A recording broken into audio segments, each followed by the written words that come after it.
আসসালামু আলাইকুম প্রিয় শিক্ষার্থীরা, আশা করছি তোমরা সবাই ভালো আছো এবং সুস্থ আছো।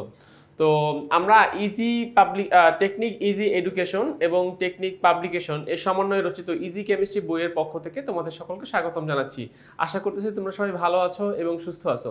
তো এই ইজি কেমিস্ট্রি বইয়ের এই পর্যায়ে আমরা বেসিক আলোচনা করব সপ্তম অধ্যায়ের। তো আমরা কিন্তু আমাদের এই বইয়ের মধ্যে তোমাদের বইয়ের যাবতীয় যত সমস্যা রয়েছে সকল সমস্যা আমরা তোমাদের জন্য সমাধান করে দিচ্ছি। আমরা এমসিকিউ সমাধান করে দিচ্ছি, আমরা একক কাজ, দলগত কাজ, সিকিউ সমস্যা সমাধান করে দিচ্ছি, প্লাস বেসিক আলোচনা করতেছি। এছাড়াও আমরা এই বইয়ের মধ্যে তোমাদের জন্য 2018 সাল থেকে 2025 সাল পর্যন্ত বোর্ড সিকিউ প্রশ্ন সমাধান দিয়ে দিচ্ছি, আমরা টাইপ ভিত্তিক এমসিকিউ দিচ্ছি, আমরা ক খ এর সাজেশন দিচ্ছি, আমরা road two mission 100, road two mission cyclone, board analysis সহ সকল কিছুই কিন্তু তোমাদের জন্য একদম পূর্ণাঙ্গ প্যাকেজ রূপে আমরা বইটি উপস্থাপন করার চেষ্টা করেছি। এছাড়াও প্রত্যেকটা বইয়ের প্রত্যেকটা অংশের সাথে রয়েছে কিউআর কোড। একজন শিক্ষার্থী যেই পার্টটা বুঝতে অসুবিধা হবে তার কাছে, সে যদি ওই পার্টটা কিউআর কোড স্ক্যান করে তাহলে একজন শিক্ষক এসে তাকে জাস্ট জিনিসটা বুঝিয়ে দিবে। একজন শিক্ষার্থী যখনই সমস্যা হবে তখনই একজন শিক্ষক এসে তাকে ওই বিষয়টি খুব সুন্দরভাবে বুঝিয়ে দিবে। তো তোমরা বলতে পারো এটা আসলে খুবই অ্যাডভান্স, খুবই ডিজিটাল একটা বই, বাংলাদেশের যেটা সর্বপ্রথম আর কি। তাহলে তোমরা এই বইটা সংগ্রহ করো। এই বইটা তোমাদের কাছে থাকা মানে একজন কেমিস্ট্রি শিক্ষক তোমাদের বাসায় থাকা। তোমাদের সমস্যা হলেই কিউআর কোড স্ক্যান করবা, দেখবা যে শিক্ষক এসে তোমাকে ওই পার্টটা সুন্দর মতো বুঝিয়ে দিবে। তো আমি আশা করতেছি এই বইয়ের মাধ্যমে তোমরা কেমিস্ট্রিতে অনেক বেশি উপকৃত হতে পারবা, তোমরা তোমাদের ল্যাকিংসগুলো কাটাতে পারবা, তোমরা তোমাদের যেই কাঙ্ক্ষিত যেই মানে টার্গেট, যে আমি স্যার 100-তে 100 পাবো, এটা ফলো করলে আশা করতেছি তুমি সেই 100-তে 100 পাওয়ারই দ্বার প্রান্তে পৌঁছে যাবা। তো তাইলে আমরা চলো এবার তাহলে মূল আলোচনা শুরু করি। আমাদের সপ্তম অধ্যায়ের বেসিক পার্ট নিয়ে আমরা আলোচনা করব। আচ্ছা, তো শুরুতেই আসো আমাদের প্রবাহ চিত্র, অর্থাৎ এই অধ্যায়ে আমরা কি কি বিষয় নিয়ে কথা বলবো, কোন কোন টপিকগুলো নিয়ে আমাদেরকে এই অধ্যায়ে কাজ করতে হবে, আমরা এখন শুরুতে সেটা একটু আলোচনা করে নিই। তো দেখো, যেহেতু আমাদের এই অধ্যায় শিরোনাম হচ্ছে রাসায়নিক বিক্রিয়া, তাহলে আমাদের ম্যাক্সিমাম প্রশ্ন বা ম্যাক্সিমাম জিনিসগুলো বিক্রিয়া রিলেটেড হবে। ম্যাক্সিমাম প্রশ্ন বা ম্যাক্সিমাম টপিকগুলো কিন্তু এখানে বিক্রিয়া রিলেটেড থাকবে আমাদের এই অধ্যায়ের জন্য। তো ফার্স্টেই আসো, খেয়াল করো যে রাসায়নিক বিক্রিয়ার মধ্যে ফার্স্টে আসে পদার্থের পরিবর্তন। আমাদের এই চ্যাপ্টারটা শুরুই হয়েছে পদার্থের পরিবর্তন থেকে। তো পদার্থের পরিবর্তন কয় রকমের হয়? দুই রকমের হয়, একটা হচ্ছে ভৌত পরিবর্তন, একটা হচ্ছে রাসায়নিক পরিবর্তন। সো আমরা এই পয়েন্টগুলো নিয়ে কথা বলবো। ভৌত পরিবর্তন কোনটা? যে পরিবর্তনে পদার্থকে তার আগের অবস্থায় ফিরিয়ে আনা সম্ভব হয় সেই পরিবর্তনকে বলি আমরা ভৌত পরিবর্তন। যেরকম দেখো বরফ, পানি, জলীয় বাষ্প, এই তিনটাকে চাইলে আমরা মানে আগের অবস্থায় চাইলে ফিরিয়ে আনতে পারি। বরফ থেকে চাইলে জলীয় বাষ্পে যাওয়া যায়, জলীয় বাষ্প থেকে চাইলে বরফে আসা যায়। সো রিটার্ন করা সম্ভব, এক জায়গা থেকে আরেক জায়গায় যাতায়াত করা সম্ভব, রিভার্সে আসা সম্ভব। আচ্ছা, রাসায়নিক পরিবর্তন কোনটা? যে পরিবর্তনে পদার্থকে আর পূর্বের অবস্থায় ফিরিয়ে আনা সম্ভব হয় না। যেরকম ধরো লোহায় মরিচা পড়া, এটা একটা রাসায়নিক পরিবর্তন। একবার যদি লোহায় মরিচা পড়ে যায়, সেই মরিচা বিশিষ্ট লোহাকে কিন্তু আর আগের অবস্থায় ফিরিয়ে নেওয়া যায় না। তোমরা বলতে পারো স্যার আমরা তো লোহায় মরিচা পড়লে সেটাকে আবার তাপ দিয়ে করতে পারি, কিন্তু সেই লোহাটা ক্ষয় হয়ে যায়, লোহার পরিমাণ কমে যায়। অর্থাৎ যেই লোহাটুকুতে মরিচা পড়েছে সেই লোহাটুকুকে আমি আর চাইলে সেই আগের ফ্রেশ অবস্থায় নিয়ে যেতে পারবো না। আমি পারবো মরিচাটাকে দূর করে ভিতরের যে ফ্রেশ লোহা সেই লোহাটাকে নিয়ে আসতে সামনে, কিন্তু যেইটুকুতে মরিচা পড়েছে সেটাকে চাইলে আর রিটার্ন করা সম্ভব নয়। তো এটা হচ্ছে রাসায়নিক পরিবর্তন গেল এটা। এবারে আসো, আমরা এটা নিয়ে একটু কথা বলে দেই, কারণ এটা সিম্পল একটা পার্ট। আমাদের এই অধ্যায়ে বিক্রিয়ার হার নিয়ে আলোচনা আছে। বিক্রিয়ার হার কাকে বলে? একক সময় যেই পরিমাণ বিক্রিয়ক উৎপাদে পরিণত হয় সেটাকে আমরা বিক্রিয়ার হার বলি। তো বিক্রিয়ার হার থেকে ফার্স্টে আমরা আসলে বিক্রিয়ার হার নিয়ে কথা আলোচনা আছে। দেন আছে রাসায়নিক সাম্যাবস্থা। এখন বিক্রিয়ার হার যদি রিভার্স হয়, অর্থাৎ বাম থেকে ডানে যাবে, ডান থেকে বামে আসবে, তখন সেই বিক্রিয়াকে আমরা বলি উভমুখী বিক্রিয়া। এবং উভমুখী বিক্রিয়ার ক্ষেত্রে সাম্যাবস্থা একটা অবস্থা তৈরি হয়। তো সাম্যাবস্থা কোন অবস্থা? যে অবস্থা সম্মুখমুখী বিক্রিয়ার হার এবং বিপরীতমুখী বিক্রিয়ার হার সমান থাকে সেই অবস্থাটাকে বলা হয় রাসায়নিক সাম্যাবস্থা। আচ্ছা, অর্থাৎ ব্যাপারটা হচ্ছে এরকম, রাসায়নিক সাম্যাবস্থাটা হচ্ছে এরকম একটা অবস্থা যে অর্থাৎ মিডল পয়েন্ট, যে সম্মুখমুখী বিক্রিয়ার হার আস্তে আস্তে কমবে আর বিপরীতমুখী বিক্রিয়ার হার আস্তে আস্তে বাড়বে। আমরা এরকম অবস্থাকে বলি রাসায়নিক সাম্যাবস্থা। তো আমরা ফার্স্টে বিক্রিয়ার হার, রাসায়নিক সাম্যাবস্থা, সেখান থেকে আসবে লাস-সাতোলিয়ার নীতি। এই লাস-সাতোলিয়ার নীতির তিনটা পয়েন্ট নিয়ে আমরা আলোচনা করব। একটা হচ্ছে তাপের প্রভাব, একটা হচ্ছে চাপের প্রভাব, একটা হচ্ছে ঘনমাত্রার প্রভাব। এরকম তিনটা পয়েন্ট নিয়ে আমরা কথা বলবো লাস-সাতোলিয়ার নীতির। আচ্ছা, দেন আসো বিক্রিয়া। এই যে এই যে মাঝের যে পয়েন্টটা, সেটা হচ্ছে রাসায়নিক বিক্রিয়ার শ্রেণীবিন্যাস। অর্থাৎ রাসায়নিক বিক্রিয়াগুলো আমরা কিভাবে কাজ করি, রাসায়নিক বিক্রিয়া থেকে বা রাসায়নিক বিক্রিয়ার ক্লাসিফিকেশনগুলো কিরকম ভাবে হয়। ফার্স্ট আসো দিকের উপর ভিত্তি করে, অর্থাৎ মানে দিক, বিক্রিয়া কোন দিকে যাবে, বিক্রিয়া কয় দিকে যাবে, এটার উপর ভিত্তি করে বিক্রিয়াকে আমরা দুই ভাগে ভাগ করি। ফার্স্ট অফ অল হচ্ছে একমুখী, সেকেন্ড হচ্ছে উভমুখী। দেন আসো তাপের পরিবর্তনের উপর ভিত্তি করে, একটা হচ্ছে তাপ উৎপাদী বিক্রিয়া, একটা হচ্ছে তাপহারী বিক্রিয়া। ইলেকট্রন স্থানান্তরের উপর ভিত্তি করে একটা হচ্ছে ইলেকট্রন স্থানান্তর হবে, যেটাকে বলতেছি আমরা রেডক্স। এবং রেডক্সের আবার এই পার্টটা, এই 5টা পার্ট রয়েছে, সংযোজন, বিয়োজন, প্রতিস্থাপন, দহন। আর নন রেডক্সের 2টা পার্ট রয়েছে, একটা হচ্ছে প্রশমন আর একটা হচ্ছে কি অধক্ষেপণ। নেক্সটে যাচ্ছি আমরা বিশেষ বিক্রিয়া, মানে যেই বিক্রিয়াগুলো রেডক্স নন রেডক্সের বাইরে বিশেষ আমাদের বইয়ের মধ্যে দেওয়া আছে, এরকম বিশেষ বিক্রিয়ার মধ্যে পড়তেছে আদ্র বিশ্লেষণ বিক্রিয়া, পানি যোজন বিক্রিয়া, সমানুকরণ বিক্রিয়া, পলিমারকরণ বিক্রিয়া। অর্থাৎ এই বিশেষ বিক্রিয়ার মধ্যে আমরা এই 4টা বিক্রিয়া নিয়ে কথা বলবো। নেক্সটে আসতেছে দৈনন্দিন জীবনে সংগঠিত বিক্রিয়া, অর্থাৎ যেই বিক্রিয়াগুলো আমরা আমাদের দৈনন্দিন লাইফে দেখে থাকি। এর মধ্যে 1 নম্বরটা কি দেখো তো, লোহায় মরিচা পড়া, লোহায় মরিচা পড়া। 2 নম্বর কপার ও অ্যালুমিনিয়ামের ক্ষয়রোধ, অর্থাৎ কপার এবং অ্যালুমিনিয়ামের উপরে অক্সিজেনের একটা আস্তরণ পড়ে, যে আস্তরণটা পড়ার কারণে কপার আর অ্যালুমিনিয়াম আর ক্ষয় হয় না। তো তুমি বলতে পারো যে তোমার কাছে যদি পিওর কপার অথবা অ্যালুমিনিয়ামের পাত্র থাকে, দেখবে যে তার উপরে একটা কালচে আবরণ পড়ে যায়, যেটা কিনা বাতাসের অক্সিজেনের সাথে বিক্রিয়া করার ফলে কপার অক্সাইড বা অ্যালুমিনিয়াম অক্সাইডের আবরণ। সো এই যে আবরণটা তৈরি হচ্ছে, এখন নতুন করে আর অক্সিজেন সেখানে প্রবেশ করতে পারবে না, আর ক্ষয়ও হবে না। ওই আস্তরণটা তোমাকে সেই কপার এবং অ্যালুমিনিয়াম যে ধাতু, সেই ধাতুকে প্রোটেক্ট করবে। 3 নম্বরে বলতেছে শ্বসনের শক্তি উৎপাদন। শ্বসনের শক্তি উৎপাদন মানে আমরা শ্বসন প্রক্রিয়ায় যে গ্লুকোজ যে বা শর্করা জাতীয় খাবার যে গ্রহণ করি, সেখান থেকে যে আমরা যে শক্তি উৎপাদন করতে পারি, এটাও কিন্তু আমাদের রাসায়নিক বিক্রিয়ার মধ্যে পড়তেছে।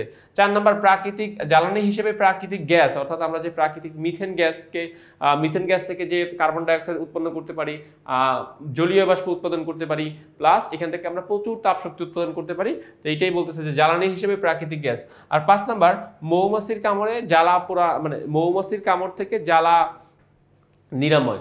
এটা তারা বোঝাচ্ছে যে মৌমাছি বা যে কোনো পিঁপড়া জাতীয় বলো বা এরকম যেগুলো আছে যে কীটপতঙ্গ টাইপের যারা আমাদেরকে কামড় দেয়, তো এদের কামড়ের মধ্যে থাকে হচ্ছে অ্যাসিড, যেই অ্যাসিড আমাদের দেহের মধ্যে এসে জ্বালা পোড়া শুরু করে। আমরা তখন সেই অ্যাসিডটাকে প্রশমিত করার জন্য চুন ব্যবহার করি। তো এই চুন দেওয়ার ফলে সেখানে একটা প্রশমন বিক্রিয়া হয়, যে অ্যাসিড এবং ক্ষার বিক্রিয়া করে ওটাকে নিউট্রাল করে দেয়। তখন আমাদের মানে ওই পয়েন্টটা বা ওই জায়গাটা অনেকটা উপশম হয়, অনেক ভালো লাগে আর কি, যেটা কিনা আগে অ্যাসিড থাকার ফলে যেটা কিনা খুব অস্বস্তি বা খুব জ্বালা পোড়া করতো। তো চুন প্রয়োগের ফলে প্রশমন বিক্রিয়া হয় এবং সেটা আমাদের কাছে অনেক আরামদায়ক মনে হয়। ওকে, তো এই হচ্ছে আমাদের বিক্রিয়ার জাস্ট ক্লাসিফিকেশনগুলো।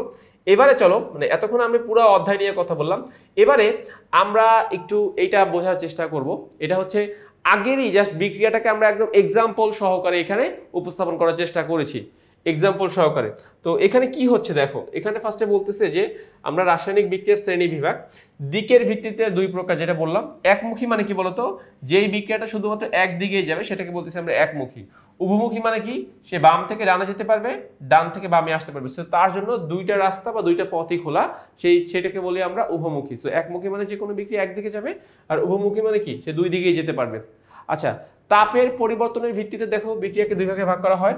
একটা হচ্ছে যে তাপ উৎপাদী বিক্রিয়া, তাপ উৎপাদী বিক্রিয়া। তাপ উৎপাদী বিক্রিয়া আমরা চিনব কিভাবে, তাপ উৎপাদী বিক্রিয়া চিনব এই যে দেখো ΔH এর মান ঋণাত্মক হলে সেই বিক্রিয়াকে বলবো আমরা তাপ উৎপাদী বিক্রিয়া। আর তাপহারী বিক্রিয়াকে চিনব কিভাবে, ΔH এর মান ধনাত্মক হলে সেই বিক্রিয়াকে বলবো আমরা তাপহারী বিক্রিয়া। তাহলে ΔH এর মান দেখে আমরা ডিসিশন নিব যে কোন বিক্রিয়াটা তাপ উৎপাদী হবে, কোন বিক্রিয়াটা তাপহারী হবে। আচ্ছা, ইলেকট্রন স্থানান্তরের ভিত্তিতে এই পার্টটা একটু ফোকাস করতে হবে। ইলেকট্রন স্থানান্তরের ভিত্তিতে 2 রকমের বিক্রিয়া আছে, যেখানে ইলেকট্রন স্থানান্তর হবে, আর একটা হচ্ছে যেখানে ইলেকট্রন স্থানান্তর হবে না। তো যেটা হবে না সেটাকে বলতেছি আমরা নন রেডক্স। নন রেডক্স বিক্রিয়া, নন রেডক্স বিক্রিয়া কাকে বলে, যে বিক্রিয়া ইলেকট্রন আদান প্রদান হয় না সেটাকে বলি আমরা নন রেডক্স বিক্রিয়া। যেরকম দেখো এই যে এইখানে যে শুরুতে যে এক্সাম্পলটা তোমরা দেখতে পাচ্ছ, এই এক্সাম্পলটা হচ্ছে প্রশমন বিক্রিয়া। তো প্রশমন বিক্রিয়ায় কিন্তু ইলেকট্রন আদান প্রদান হয় না, শুধুমাত্র পরিবর্তন ঘটে, কিন্তু কোনো ইলেকট্রন এখানে আদান প্রদান হয় না। আর একটা হচ্ছে অধক্ষেপণ বিক্রিয়া। অধক্ষেপণ বিক্রিয়া যেই বিক্রিয়ায় অধক্ষেপ তৈরি হয়, এই যে দেখো যেই এস বা সলিড লেখা, উৎপাদে যে 2টা বস্তু থাকবে, সেই 2টা বস্তুর মধ্যে একটা বস্তুতে অধক্ষেপ সৃষ্টি হবে, যেটাকে কিনা আমরা এস বা সলিড এরকম লেটার দ্বারা মানে প্রকাশ করব। তাহলে এই বিক্রিয়াকে আমরা বলে থাকি অধক্ষেপণ বিক্রিয়া। এবং অধক্ষেপণ বিক্রিয়া কিন্তু one kind of non redox বিক্রিয়া, মানে যেখানে ইলেকট্রন আদান প্রদান হবে না, বিক্রিয়া সম্পন্ন হবে কিন্তু ইলেকট্রন আদান প্রদান হবে না। নেক্সট দেখো রেডক্স বিক্রিয়াকে আবার আমরা 5টা ক্যাটাগরিতে ভাগ করতেছি। নাম্বার 1 সংযোজন বিক্রিয়া। কাকে বলে বলতো, জাস্ট বিক্রিয়ক একাধিক থাকতে পারে বাট উৎপাদ হবে একটাই, সেই বিক্রিয়াকে বলবো আমরা সংযোজন বিক্রিয়া। অর্থাৎ যে রাসায়নিক বিক্রিয়ায় একাধিক বিক্রিয়ক থাকবে বাট উৎপাদ হবে একটা, সেই রাসায়নিক বিক্রিয়াকে আমরা বলবো সংযোজন বিক্রিয়া। তো এই যে দেখো এখানে সংযোজন বিক্রিয়া হচ্ছে, তাহলে এটা একই সাথে সংযোজন বিক্রিয়া, আবার একই সাথে কিন্তু এটা রেডক্স বিক্রিয়া, অর্থাৎ এই বিক্রিয়ায় ইলেকট্রন আদান প্রদান হবে, এটাকে আমরা জারণ বিজারণ বিক্রিয়া বলতে পারবো। রেডক্স বিক্রিয়ার আর একটা ফর্ম হচ্ছে জারণ বিজারণ বিক্রিয়া, দুইটা একই জিনিস, কিন্তু আমরা ইংলিশে বলি রেডক্স, আর বাংলায় বলি হচ্ছে জারণ বিজারণ বিক্রিয়া। সেকেন্ড দেখো সংশ্লেষণ বিক্রিয়া। সংশ্লেষণ বিক্রিয়া কোনটা? সংশ্লেষণ বিক্রিয়া সংযোজন বিক্রিয়ার মতোই, বা ডিফারেন্সটা কি দেখো, ডিফারেন্সটা যদি আমরা বলি, এইখানে দেখো নাইট্রোজেন এবং হাইড্রোজেন হচ্ছে মৌলিক পদার্থ বা মৌলিক আর কি, আর এটা হচ্ছে গিয়ে যৌগিক। তো সংশ্লেষণ বিক্রিয়া আর সংযোজন বিক্রিয়া ম্যাক্সিমাম কন্ডিশনগুলোই সেম, মূল ডিফারেন্স হচ্ছে যে সংযোজন বিক্রিয়ার বিক্রিয়কে মৌলিক অণু বা যৌগিক অণু যে কেউ আসতে পারবে, আর সংশ্লেষণ বিক্রিয়ার বিক্রিয়কে শুধুমাত্র মৌল বা মৌলিক পদার্থ আসবে, কোনো যৌগিক পদার্থ সেখানে আসতে পারবে না। আমরা এখানে নাইট্রোজেন এবং হাইড্রোজেন দেখতে পাচ্ছি, দুইটাই কিন্তু মৌলিক পদার্থ।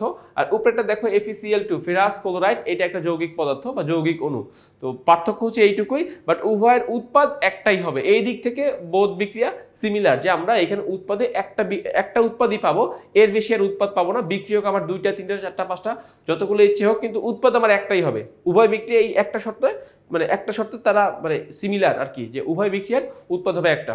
আচ্ছা, নেক্সটে আসো কি বলতেছে এখানে, নেক্সটে বলতেছে বিয়োজন বিক্রিয়া। বিয়োজন বিক্রিয়া মানে কি? এইবার হচ্ছে আগের বারের বিপরীত শর্ত। কিরকম বিপরীত শর্ত? যে আগের বার বিক্রিয়ক অনেকগুলো হতে পারতো বাট উৎপাদ হতো একটা, এবার বিক্রিয়ক হবে একটা, উৎপাদ তোমার 2টা 3টা 4টা, তুমি যতগুলো চাও তৈরি করতে পারবা। তুমি এটাকে বলতে পারো সংযোজন বিক্রিয়ার অপোজিট বিক্রিয়া। সংযোজন বিক্রিয়া যেরকম অনেকগুলোকে সংযুক্ত করে একটা বানানো হয়, আর বিয়োজন বিক্রিয়ায় একটাকে ভেঙে আমরা অনেকগুলো উৎপাদ এখানে তৈরি করতে পারি। তাহলে PCl5 থেকে আমরা পাচ্ছি PCl3 এবং Cl2, তাহলে এটা হচ্ছে আমাদের বিয়োজন বিক্রিয়া। প্রতিস্থাপন বিক্রিয়া কোনটা? প্রতিস্থাপন বিক্রিয়া হচ্ছে একটা সক্রিয় ধাতু আর একটা কম সক্রিয় ধাতুকে প্রতিস্থাপন করবে। যেরকম আমরা যদি এই বিক্রিয়াটা ফলো করি, দেখো জিঙ্ক সালফিউরিক অ্যাসিড, তাহলে এই যে হাইড্রোজেন, সালফিউরিক অ্যাসিডের মধ্যে যে হাইড্রোজেন, জিঙ্ক সেই হাইড্রোজেনকে এখান থেকে প্রতিস্থাপন করতেছে, জিঙ্ক সেই হাইড্রোজেনকে এখান থেকে সরিয়ে দিচ্ছে। সো এখানে মূলত এই জিনিসটাই বলা হচ্ছে যে প্রতিস্থাপন বিক্রিয়া আমরা এভাবে একটা পরমাণু আর একটা পরমাণুকে কি করতে পারবে, সরিয়ে দিতে পারবে বা প্রতিস্থাপন করতে পারবে। লাস্ট আসতেছে দহন বিক্রিয়া। তো দহন বিক্রিয়ার মধ্যে কি থাকবে? দহন বিক্রিয়া চিনব কিভাবে? দহন বিক্রিয়া চেনার অনেকগুলো ওয়ে রয়েছে। ফার্স্ট অফ অল বিক্রিয়কে অক্সিজেন থাকবে এবং তাপ উৎপন্ন হবে, এই দুইটা হচ্ছে মেইন ওয়ে। যে অক্সিজেন বাদে কখনোই দহন বিক্রিয়া সম্পন্ন হবে না, আমরা অক্সিজেনকে সাথে নিয়ে দহন বিক্রিয়া সম্পন্ন করতে পারবো। ওকে, তো তাইলে আমরা রেডক্স বিক্রিয়ার এই যে 5টা ভাগ, আমাদের এই 5টা ভাগই বারবার আসবে, আমরা এগুলো নিয়ে কথা বলবো। তো এগুলো নিয়ে কথা বলার সময় 2টা পয়েন্ট আলোচনা করতে হবে। নাম্বার 1, এই প্রত্যেকটা বিক্রিয়ার নিজস্ব যে সংজ্ঞা, যে বিয়োজন বিক্রিয়া কাকে বলে, সংযোজন, সংশ্লেষণ, দহন, এগুলো কাকে বলে।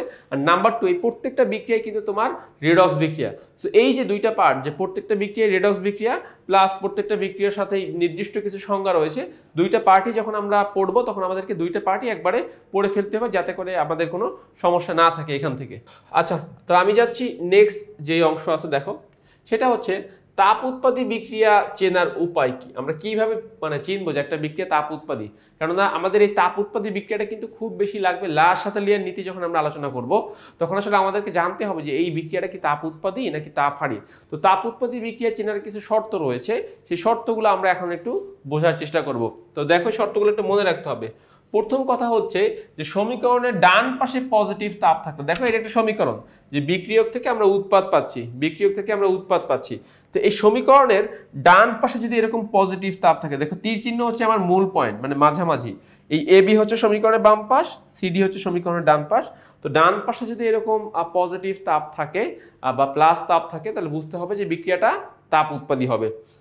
2 নাম্বার, দেখো এবার এই তাপটাকে তুমি যদি এই পাশে নিয়ে আসো, সমীকরণের বাম পাশে নিয়ে আসো, তাহলে সেটা কি হয়ে যাবে বলো তো? পজিটিভ তাপটা কি হয়ে যাবে?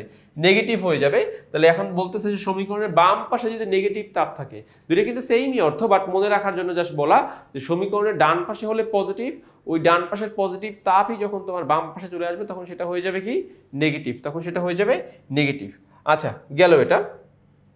আর 3 নাম্বার, ডেল এইচ যদি নেগেটিভ হয়, অর্থাৎ আমাদের ডেল এইচ যদি ঋণাত্মক হয়, তাহলেও আমরা এটা বলতে পারবো।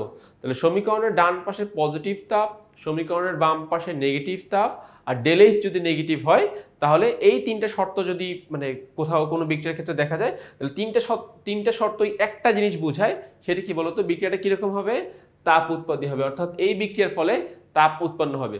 তো পরীক্ষার হলে বা এক্সামে তোমাদেরকে কখনো বলে দিবে না যে এই বিক্রিয়াটা তাপ উৎপত্তি বা এই বিক্রিয়াটা তাপ হানি, এটা কখনোই বলবে না। বাট তোমাকে এই যে শর্তগুলো, ছোট ছোট শর্তগুলো, মানে যেইগুলোর কথা আলোচনা করলাম, এই ছোট ছোট শর্তগুলো দেখে তোমাকে বুঝে নিতে হবে যে হ্যাঁ এই বিক্রিয়াটা তাপ উৎপত্তি হবে বা এই বিক্রিয়াটা তাপ হারি হবে। এই যে সিম্পল শর্তগুলো বললাম, এই শর্তগুলো দেখে আমাকে বুঝতে হবে যে হ্যাঁ এই বিক্রিয়াটাকে আমি তাপ উৎপত্তি বলবো বা এই বিক্রিয়াটাকে আমি তাপ হারি বলবো। Okay fine. তাহলে তাপ উৎপত্তি বিক্রিয়ার চেনার শর্ত আমি তিনটা শর্ত পেলাম, যে তিনটা শর্ত আমাদের তাপ উৎপত্তি বিক্রিয়ার।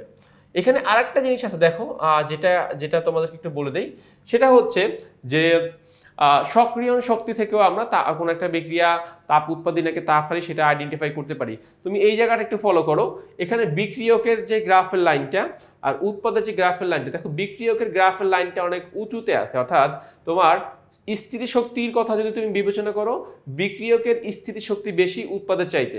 তো যেহেতু বিক্রিয়কটা উপরে আছে, সেহেতু আমরা এই ক্ষেত্রে বলতে পারবো যে বিক্রিয়াটা কি হবে বলতো, বিক্রিয়াটা তাপ উৎপত্তি হবে বা তাপ উৎপত্তি বিক্রিয়া হবে। তো এই কথাটা এখানে লেখা আছে যে এই সকল গ্রাফের ক্ষেত্রে লক্ষ্য রাখতে হবে ওয়াই অক্ষ বরাবর শুরুর বিন্দু হতে রেখা নিচে নেমে যায়, তাহলে সেটি তাপ উৎপত্তি। দেখো তো এই রেখাটা কি হয়েছে, দেখো এই যে রেখাটা, এই রেখাটা নিচে নেমে আসছে, অর্থাৎ উৎপাদের যে রেখাটা, সেই উৎপাদের রেখাটা নিচে নেমে আসছে। তো যেহেতু উৎপাদের রেখা নিচে নেমে আসছে, তাহলে সেই ক্ষেত্রে আমরা এই বিক্রিয়াটাকে কি বিক্রিয়া বলতে পারবো, তাপ উৎপত্তি বিক্রিয়া বলতে পারবো। বাট এটা আমরা হিসাব করি সক্রিয়ণ শক্তির হিসাবে, অর্থাৎ সক্রিয়ণ শক্তি যার বেশি সে এখানে মূল ভূমিকা পালন করে। এখানে যেহেতু বিক্রিয়কের সক্রিয়ণ শক্তি বেশি, তাহলে বিক্রিয়াটা অবশ্যই তাপ উৎপত্তি হবে। সো এই যে আমরা তিনটা বা চারটা শর্ত মনে রাখলাম, এই চারটা শর্ত আমাদেরকে বোঝাচ্ছে যে বিক্রিয়া কখন তাপ উৎপত্তি হবে। এখন প্রশ্ন হচ্ছে স্যার বিক্রিয়া কখন তাপ হারি হবে? তো এটার জন্য খুব কষ্ট করার দরকার নাই, তোমরা যদি এই চারটা শর্ত মনে রাখতে পারো তাহলে বাকি চারটা তোমরা মানে তাপ হারির যে চারটা শর্ত, সেই চারটা শর্ত তোমরা ইজিলি বের করে ফেলতে পারবা, কেননা এটার অপোজিট। যেরকম লম্বা হলে খাটো, মোটা হলে চিকন, সো এরকম যে আমি যদি চারটা পার্টিকুলার শর্ত মনে রাখতে পারি, এর বিপরীত শর্তগুলোই আমার কি হবে, তাপ হারির জন্য অ্যাপ্লিকেবল হবে। তো দেখো জাস্ট এই কথাটাই বলা হচ্ছে যে আমরা এখন তাপ হারি বিক্রিয়া কিভাবে চেনা যায় সেই শর্তগুলো একটু জাস্ট রিমাইন্ডার দিব। যে প্রথমত সমীকরণের ডান পাশে নেগেটিভ তাপ থাকলে, যেটা কিন্তু আগেরবার সমীকরণের ডান পাশে পজিটিভ তাপ ছিল, এবার সেই একই তাপটা সমীকরণের ডান পাশে নেগেটিভ আকারে আছে। আবার এই তাপটা যখন এখানে চলে আসবে তখন সেটাকে আমরা বলবো সমীকরণের বাম পাশে পজিটিভ তাপ। তাহলে দেখো চিহ্নগুলো কিন্তু চেঞ্জ হয়ে যাচ্ছে, আগেরবার সমীকরণের ডান পাশে পজিটিভ থাকলেও এবার কি হচ্ছে, নেগেটিভ হচ্ছে। আর আগেরবার সমীকরণের বাম পাশে নেগেটিভ থাকলেও এবার কি হচ্ছে, পজিটিভ হচ্ছে। ডেল এইচ যদি পজিটিভ হয়, ডেল এইচ যদি পজিটিভ হয় বা ডেল এইচ যদি ধনাত্মক হয়, তাতে বলবো এই বিক্রিয়াটা তাপ উৎপত্তি হবে, এই বিক্রিয়াটা তাপ উৎপত্তি হবে। তো গেল তিনটা, একটা হচ্ছে সমীকরণের ডান পাশে নেগেটিভ তাপ, একটা হচ্ছে সমীকরণের বাম পাশে পজিটিভ তাপ, আর একটা হচ্ছে ডেল এইচ, আর একটা হচ্ছে ডেল এইচ যদি আমাদের পজিটিভ হয়। এবং ফাইনালি যে সক্রিয়ণ শক্তির কথা বললাম, এবারে যেটা হবে, এবারে দেখো বিক্রিয়ক থেকে উৎপাদের সক্রিয়ণ শক্তির মান বেশি, অর্থাৎ গ্রাফটা ওয়াই অ্যাক্সিস বরাবর উপরেই শেষ হয়েছে, নিচে না, ওই যে উপরে শেষ হয়েছে। এই যে লাইনটা, এই লাইনটা দেখো আমরা এটাকে আমরা উপরেই কমপ্লিট করে ফেলেছি, আগের লাইনটা তো আমার এখানে এসেছিল, এবার এই লাইনটা উপরে শেষ হয়েছে। তার কি বলা যায় যে উৎপাদের সক্রিয়ণ শক্তি বিক্রিয়কের সক্রিয়ণ শক্তি থেকে কম। যেহেতু উৎপাদের সক্রিয়ণ শক্তি বেশি, সেহেতু আমরা এই বিক্রিয়াটিকে কি বিক্রিয়া বলবো, তাপ হারি বিক্রিয়া বলবো। আর যদি বিক্রিয়কের সক্রিয়ণ শক্তি বেশি হইতো, তাহলে সেটাকে আমরা তাপ উৎপত্তি বিক্রিয়া বলতাম। ওকে, সো এখানে আমরা এইটুকু কমপ্লিট করে ফেললাম। এবারে আসো আমরা একটা ছন্দর মাধ্যমে জাস্ট হচ্ছে যে এই তাপ উৎপত্তি বিক্রিয়া বা তাপ হারি বিক্রিয়া মনে রাখতে পারি। তো আমাদেরকে এখানে তাপ উৎপত্তি বিক্রিয়ার কিছু শর্ত দেখানো হচ্ছে। কি বলতেছে দেখো, হাই কালা সাথীর মিতা নাই, মানে এইখানে জাস্ট এটা একটা লাইন, এই লাইন থেকে আমরা মনে রাখবো, যেরকম হাই থেকে হাইড্রোজেন, কালাতে মানে ক আর কি, ক থেকে কার্বন, সাথী থেকে সালফার ডাইঅক্সাইড, মিথা থেকে মিথেন, নাই থেকে নাইট্রোজেন। তো আমরা এই যে দেখো এই যে ফার্স্ট লাইনটা, এই প্রত্যেকটা লাইনের সাথে তোমার কিছু যৌগের একটা সম্পর্ক রয়েছে, যেরকম হাইড্রোজেন, কার্বন, 7 থেকে সালফার ডাইঅক্সাইড, মিটা থেকে মিথেন, নাই থেকে নাইট্রোজেন। এদের সবার সাথে এখন আমরা কি করতেছি দেখো, ফার্স্ট যে 4 জন তাদের সাথে বিক্রিয়া করাচ্ছি আমরা অক্সিজেনের, আর পরের একদম লাস্টে যে সেখানে বিক্রিয়া করতেছে হাইড্রোজেন। বিক্রিয়া করে যেই প্রোডাক্টগুলো আমরা এখান থেকে পাচ্ছি, এই সমস্ত প্রোডাক্টগুলো কি তাপ উৎপাদী বিক্রিয়া। সমস্ত প্রোডাক্টগুলো কি বলতো, তাপ উৎপাদী বিক্রিয়া। সো আমরা এই যে ছন্দগুলো এখানে দিলাম, এই ছন্দগুলো কি বোঝায়, এই বিক্রিয়াগুলো তাপ উৎপাদী বিক্রিয়া হয়, এই বিক্রিয়াগুলো মাস্ট বি তাপ উৎপাদী হয়। তবে একটা মনে রাখবা যে দহন বিক্রিয়া, খেয়াল করো, দহন বিক্রিয়া সাধারণত তাপ উৎপাদী হয়, বা দহন বিক্রিয়া সবসময় তাপ উৎপাদী হয়। দহন মানেই তাপ উৎপাদী। তো এখানে এই যে দেখো, প্রথমটা দহন, তারপরেরটাও দহন, তারপরেরটাও দহন, তারপরেরটাও দহন, এবং এটা দহন না, বাট এটা তাপ উৎপাদী বিক্রিয়া। অ্যামোনিয়ার যে বিক্রিয়াটা, এটা একটা এক্সেপশনাল কেস যে দহন বিক্রিয়া বাদে তাপ উৎপাদী বিক্রিয়া হতে পারে, যেটা আমরা অ্যামোনিয়ার যে বিক্রিয়া আছে সেই অ্যামোনিয়ার বিক্রিয়া থেকে দেখতে পারি। সো আমরা এই উপরের এই ছন্দকে কাজে লাগিয়ে বলতে পারবো যে এই সমস্ত যে বিক্রিয়াগুলো রয়েছে, এই সমস্ত বিক্রিয়াগুলো তাপ উৎপাদী বিক্রিয়া হবে। তো তাইলে আমি তোমাদের সাথে এই আমাদের বইয়ের কি কি বিষয় আলোচনা করে ফেললাম, বিক্রিয়ার ক্লাসিফিকেশন আমরা আলোচনা করে ফেলেছি, তাপ উৎপাদী বিক্রিয়া কি, শর্তগুলো কি কি হতে পারে সেটা আলোচনা করা হয়েছে, তাপ হারি বিক্রিয়া কি, তার শর্তগুলো কি কি সেটাও আমরা আলোচনা করে ফেলেছি। তো আমরা এখন আলোচনা করব জারণ মান নিয়ে। তো দেখি আসলে জারণ মানে কি বলা আছে। আমরা এখন জারণ মান কিভাবে নির্ণয় করতে হয় সেটা শিখবো। তো দেখো, সপ্তম অধ্যায়ের মানে বিবেচনায় জারণ মান নির্ণয় করাটা খুবই গুরুত্বপূর্ণ।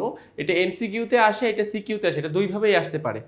আচ্ছা, তো সেই ক্ষেত্রে, এবং এটা আরো বেশি গুরুত্বপূর্ণ, অনেক সময় আমাদের যে জারণ বিজারণ বিক্রিয়া আসে তখন কিন্তু আমাকে ওই বিক্রিয়া সমাধান করার জন্য জারণ মান নির্ণয় করতে হয়। তাহলে 3 ভাবেই এটা আসতে পারে। নাম্বার 1, সিকিউতে আসতে পারে, যে শুধুমাত্র গতে, এটা ম্যাক্সিমাম গতে আসে, যে একটা যৌগ দেওয়া থাকবে, সেই যৌগের মধ্যে একটা পার্টিকুলার পরমাণুর জারণ মান বের করতে বলবে। অনেক সময় এমসিকিউতে আসে যে হ্যাঁ এটার মধ্যে এটা জারণ মান কত, আর আমরা যখন জারণ বিজারণ বিক্রিয়া করি তখনও আমাকে একটা পার্টিকুলার পরমাণুর জারণ মান নির্ণয় করা হয়। তো এখন দেখো, এই জারণ মানগুলো আসলে কিভাবে নির্ণয় করব, এখানে সূত্রগুলো কি কি হবে, এই ব্যাপারেই আমরা আসলে এখন কথা বলবো। তো প্রথমে বলতেছে যে ধাতু সমূহের জারণ মান পজিটিভ এবং অধাতু সমূহের জারণ মান নেগেটিভ। তাহলে ফার্স্ট আমার মাথায় এই কনসেপ্টটা আসতেছে যে ধাতু যারা আছে তাদের জারণ মান হবে পজিটিভ, আর অধাতু যারা আছে তাদের জারণ মান হবে নেগেটিভ। 2 নাম্বার, হাইড্রোজেন বাদে, আগে কিন্তু বলে দিচ্ছে হাইড্রোজেন বাদে গ্রুপ 1 এ সকল মৌলের জারণ মান +1, অর্থাৎ গ্রুপ 1 কে ধাতু না সবাই, তাহলে জারণ মানের সাথে যোজনীর একটা সম্পর্ক আছে। জারণ মান এর সাথে যোজনী, মানে যোজনী এবং জারণ মান সেম হয়, বাট জারণ মান ভগ্নাংশ হতে পারে। সবসময় যে যোজনীর সমান হবে এমনটা না, বাট ম্যাক্সিমাম সময় দেখা যায় যে যোজনীর সাথে জারণ মানের সম্পর্ক হচ্ছে এইটা, যে যোজনী যেটা ওইটাই জারণ মান হয়, কিন্তু পজিটিভ নেগেটিভ আকারে চলে আসে জারণ মান, বাট যোজনীর ক্ষেত্রে সেটা পজিটিভ নেগেটিভ থাকে না, শুধুমাত্র পজিটিভই হয়। তো এখানে 2 নম্বরে বলতেছে যে হাইড্রোজেন বাদে গ্রুপ 1 এর সকল মৌলের জারণ মান হচ্ছে +1। 3 নাম্বার, গ্রুপ 2 এর সকল মৌলের জারণ মান +2, যেহেতু ধাতু সেহেতু পজিটিভ, আর যোজনী গ্রুপ 1 এর জন্য 1 আর গ্রুপ 2 এর জন্য 2। হ্যালোজেন গ্রুপের জারণ মান -1, অর্থাৎ হ্যালোজেন গ্রুপের জারণ মান -1। আচ্ছা, এইখানে দেখো, খেয়াল করো, তোমাকে এই যে 4 এবং 5 এই দুইটা জিনিস একটু ভালো মতো বুঝতে হবে। 5 নম্বরে বলতেছে দেখো যে মুক্ত মৌল এবং দ্বিপরমাণুক অণু, fluorine, chlorine, bromine, iodine, hydrogen, nitrogen, oxygen, এদের জারণ মান 0। আবার 4 নম্বরে বলতেছে হ্যালোজেন গ্রুপের জারণ মান -1। তাহলে এই দুইটার মধ্যে, এই যে ফ্লোরিন আর এই যে ফ্লোরিন, এদের মধ্যে ডিফারেন্সটা কি? ডিফারেন্সটা হচ্ছে এরকম, যদি আমি এরকম লিখি HCl অথবা NaCl, এইখানে যে হ্যালোজেন গ্রুপটা আছে এর জারণ মান হবে -1। বাট যদি আমি লিখি F2, অর্থাৎ অণু আকারে, মৌলিক অণু আকারে, তখন তার জারণ মান মাইনাস হবে না। এখানে কিন্তু এই জিনিসটাই বোঝানো হচ্ছে যে হ্যালোজেন গ্রুপের জারণ মান, যদি অণু আকারে থাকে তাহলে জারণ মান 0, আর যদি কোনো যৌগের সাথে আসে, মানে কোনো পরমাণুর সাথে আসে, লাইক সোডিয়াম বা কার্বন বা অন্য যে কোনো পরমাণুর সাথে আসে, তখন জারণ মান -1। আচ্ছা, সাধারণ অক্সাইডে অক্সিজেনের জারণ মান -2, কিন্তু পার অক্সাইডে অক্সিজেনের জারণ সংখ্যা -1 এবং সুপার অক্সাইডে -1। অর্থাৎ অক্সিজেন 3 রকমের যৌগ গঠন করতে পারে, সাধারণ অক্সাইড, পার অক্সাইড, সুপার অক্সাইড। আচ্ছা, এখন পার অক্সাইড এবং সুপার অক্সাইড এটা সাধারণত হাইড্রোজেন এবং গ্রুপ 1 এর যারা আছে, বিশেষ করে গ্রুপ 1 এর যারা আছে এদের সাথে হয়। তো তোমার এখানে একটা জিনিস কমনলি বলে দেই যে পার অক্সাইড এবং সুপার অক্সাইড এটা সাধারণত গ্রুপ 1 এর যে সকল পরমাণু আছে এদের সাথে হয় বেশি, এরাই সাধারণত এখানে পার অক্সাইড এবং সুপার অক্সাইডটা গঠন করে থাকে। সাধারণ অক্সাইডটা সবার সাথে হতে পারে, সালফারের সাথে হতে পারে, কার্বনের সাথে হতে পারে, হাইড্রোজেনের সাথে হতে পারে, অন্যান্য সবার সাথে হতে পারে। তো অক্সিজেনের মোস্টলি জারণ মান যেটা সবথেকে বেশি পরিচিত সেটা হচ্ছে -2, আর পার অক্সাইড এবং সুপার অক্সাইডে -1, -1/2। আচ্ছা, তো গেল এটা। হাইড্রোজেন, এবার আসলে হাইড্রোজেন, যেহেতু আমরা এখানে হাইড্রোজেনকে বাদ দিয়ে দিয়েছি, হাইড্রোজেনকে আমরা এখানে বাদ দিয়ে দিয়েছি, তো এবার আমরা হাইড্রোজেন নিয়ে কথা বলবো। হাইড্রোজেন ধাতুর সাথে যুক্ত হলে -1, আর হাইড্রোজেন অধাতুর সাথে যুক্ত হলে +1। অর্থাৎ হাইড্রোজেন ধাতুর সাথে যখন সে যুক্ত হবে তখন সে হবে -1, আর হাইড্রোজেন অধাতুর সাথে যুক্ত হলে তখন সে হবে +1। নেক্সট দেখো কি বলছে, কোন যৌগের মোট জারণ সংখ্যার যোগফল 0। মানে কি বলতে চাচ্ছে, অর্থাৎ আমরা ধরো লিখলাম সালফিউরিক অ্যাসিড H2SO4, এই যে সালফিউরিক অ্যাসিড, এই সালফিউরিক অ্যাসিডের মধ্যে মোট কয়টা পরমাণু আছে? 3 রকমের পরমাণু আছে, হাইড্রোজেন রয়েছে, সালফার রয়েছে, অক্সিজেন রয়েছে। তো হট এভার কথা হচ্ছে যে হাইড্রোজেনের জারণ সংখ্যা, সালফারের জারণ সংখ্যা, অক্সিজেনের জারণ সংখ্যা যাই হোক না কেন, টোটাল তিনজনের টোটাল সমষ্টিগত জারণ মান কত হবে? 0 হবে। সমষ্টিগত জারণ মান কত হবে? 0 হবে। তাহলে এখানে এটাই বলতেছে যে কোন যৌগের ইসের জারণ সংখ্যা, মোট জারণ সংখ্যা 0 হবে। যৌগমূলকের জারণ সংখ্যা বা যৌগমূলকের জারণ মান তার আধানের সমান। আমরা অনেক সময় যৌগমূলক নিয়ে কাজ করি। যৌগমূলক বলতে কাদেরকে বোঝানো হয়? পঞ্চম অধ্যায়ে আমরা শিখেছিলাম সালফেট মূলক, নাইট্রেট মূলক, কার্বনেট মূলক, এরকম যারা আছে এদেরকে যৌগমূলক বলা হয়। সো এই যৌগমূলকের জারণ মান তার আধানের সমান। এক্সাম্পল হিসেবে কি বলতে পারি? দেখো সালফেট SO4, তাহলে এই সালফেটটা কি রকম? 2-, তাই না? সালফেট মূলকটা দেখতে কি রকম? SO4 2-। তাহলে এখন যদি আমাকে প্রশ্ন করা হয় সালফেট মূলকের জারণ মান কত, তাহলে আমি কি লিখব? SO4 -2, SO4 -2। আবার আরেকটা যৌগমূলক হচ্ছে পরিচিত অ্যামোনিয়াম মূলক, অ্যামোনিয়াম মূলক। সো দেখো অ্যামোনিয়াম মূলক দেখতে কি রকম? NH4+ অ্যামোনিয়াম মূলক। এখন যদি প্রশ্ন করা হয় অ্যামোনিয়াম মূলকের জারণ মান কত, তাহলে আমরা এই প্লাসটা এখান থেকে উঠিয়ে দিয়ে বলবো যে অ্যামোনিয়াম মূলকের জারণ মান হচ্ছে +1। তাহলে যৌগমূলকের জারণ মান তার আধানের সমান, তার আধান যত হবে সেই আধানের সমান করে আমরা পজিটিভ অথবা নেগেটিভ এটা আমরা ব্যবহার করব। আচ্ছা, লাস্ট যেটা দেখো, দুইটি অধাতুর ক্ষেত্রে যার তড়িৎ ঋণাত্মকতার মান বেশি সে ঋণাত্মক এবং অপর পরমাণুটি হবে ধনাত্মক। অর্থাৎ আমরা জানি যে সমযোজী বন্ধনের ক্ষেত্রে দুইটো অধাতু মানে বন্ধন গঠন করে, ইলেকট্রন শেয়ারের মাধ্যমে বন্ধন গঠন করে। তাহলে এখন আমরা তো শুরুতেই বলছি যে ধাতু হলে পজিটিভ, অধাতু হলে নেগেটিভ। ভালো কথা, দুইটাই যদি অধাতু হয় তখন আমরা কি ডিসিশন নিব? দুইটাই যদি অধাতু হয় সেই ক্ষেত্রে আমাদের ওই যে পঞ্চম অধ্যায় পোলারিটির বেলায় যে এরকম ডিসিশন নিতাম যে যার তড়িৎ ঋণাত্মকতার মান বেশি সেই ইলেকট্রনকে নিচের দিকে টেনে নিবে, এখানেও জাস্ট ব্যাপারটা সেম, যে যেহেতু দুইটাই অধাতু, যার তড়িৎ ঋণাত্মকতার মান বেশি সে হবে নেগেটিভ, আর যার তড়িৎ ঋণাত্মকতার মান কম সে অধাতু হওয়া সত্ত্বেও পজিটিভ হয়ে যাবে। ওকে, সো এভাবে কিন্তু আমার যদি কনফিউশন হয় যে না দুইটা অধাতু, তখন আমি কার কাছে যাব? দেন আমি এই যে ডিসিশন যেগুলোর কথা বললাম সেইভাবে আমরা ডিসিশন নিতে পারবো যে কে পজিটিভ হবে কে নেগেটিভ হবে। ফর এক্সাম্পল দেখো আমাদের একটা যৌগ হচ্ছে OF2। এখন দেখো এইখানে এই যে OF2 যৌগ দেখলাম, তাহলে এখানে অক্সিজেনও কি সক্রিয় অধাতু, ফ্লোরিনও কি সক্রিয় অধাতু। কিন্তু এখন যদি প্রশ্ন করা হয় এখানে কার জারণ মান কত, তাহলে আমাকে ফার্স্টে যেতে হবে তড়িৎ ঋণাত্মকতার মানের কাছে। ফ্লোরিনের তড়িৎ ঋণাত্মকতার মান কত? 3.5। আর ফ্লোরিনের তড়িৎ ঋণাত্মকতার মান হচ্ছে 4। ফ্লোরিনের তড়িৎ ঋণাত্মকতার মান হচ্ছে 4, আর অক্সিজেন মৌলের কত? অক্সিজেন মৌলের 3.5। তাহলে আমরা OF2 যৌগে ফার্স্টে আমরা তড়িৎ ঋণাত্মকতার মান বের করে নিলাম। এবারে আসো, এবারে তাহলে মান বেশি কার? ফ্লোরিনের, তার মানে ফ্লোরিন অবশ্যই নেগেটিভ থাকবে। তাহলে কি অক্সিজেন কি আর নেগেটিভ থাকতে পারবে না? অক্সিজেন প্লাস হয়ে যাবে, তাহলে অক্সিজেন হয়ে যাবে এখানে 2+, মিলে আমার মোট জারণ মানটা 0 হয়ে যাবে। তাহলে দেখো এরকম মাঝে মাঝে এক্সেপশনাল কেস আসতে পারে যে দুইটাই অধাতু আসলো, তখন তুমি কার উপরে ফোকাস করবা? তাহলে প্রশ্ন হচ্ছে যার তড়িৎ ঋণাত্মকতার মান বেশি সে হবে নেগেটিভ আর অপর পরমাণু হবে পজিটিভ। তো আশা করতেছি তোমরা এই যে 10টা বা 11টা রুলসের কথা বললাম, এই রুলসগুলো যদি মনে রাখতে পারো তাহলে আমি আশা করতেছি তোমাদের আর জারণ মান নির্ণয় রিলেটেড কোনো সমস্যা তোমাদের হবে না।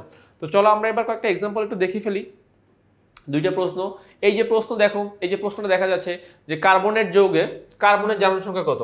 দেখো এই প্রশ্নটা কিন্তু ঢাকা বোর্ডের প্রশ্ন, ঢাকা বোর্ডে এই প্রশ্নটা এসেছে।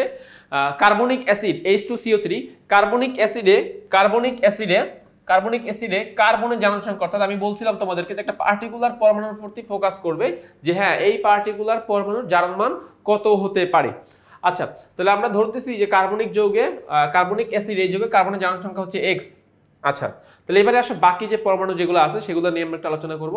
হাইড্রোজেন আছে, তো একটা শর্ত ছিল এরকম যে হাইড্রোজেন দেখলেই কিন্তু আমরা ডিসিশন নিব না, আমরা ডিসিশন নিব যে সে কি ধাতুর সাথে যুক্ত হচ্ছে নাকি সে অধাতুর সাথে যুক্ত হচ্ছে।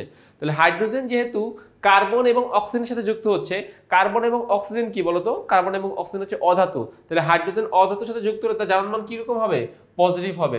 অক্সিজেনের জারণ সংখ্যা, এখানে অক্সিজেনের জারণ সংখ্যা +1 দিয়ে রাখছে, এটা ভুল, এটা হবে -2 আমি এটাকে ঠিক করে দিচ্ছি।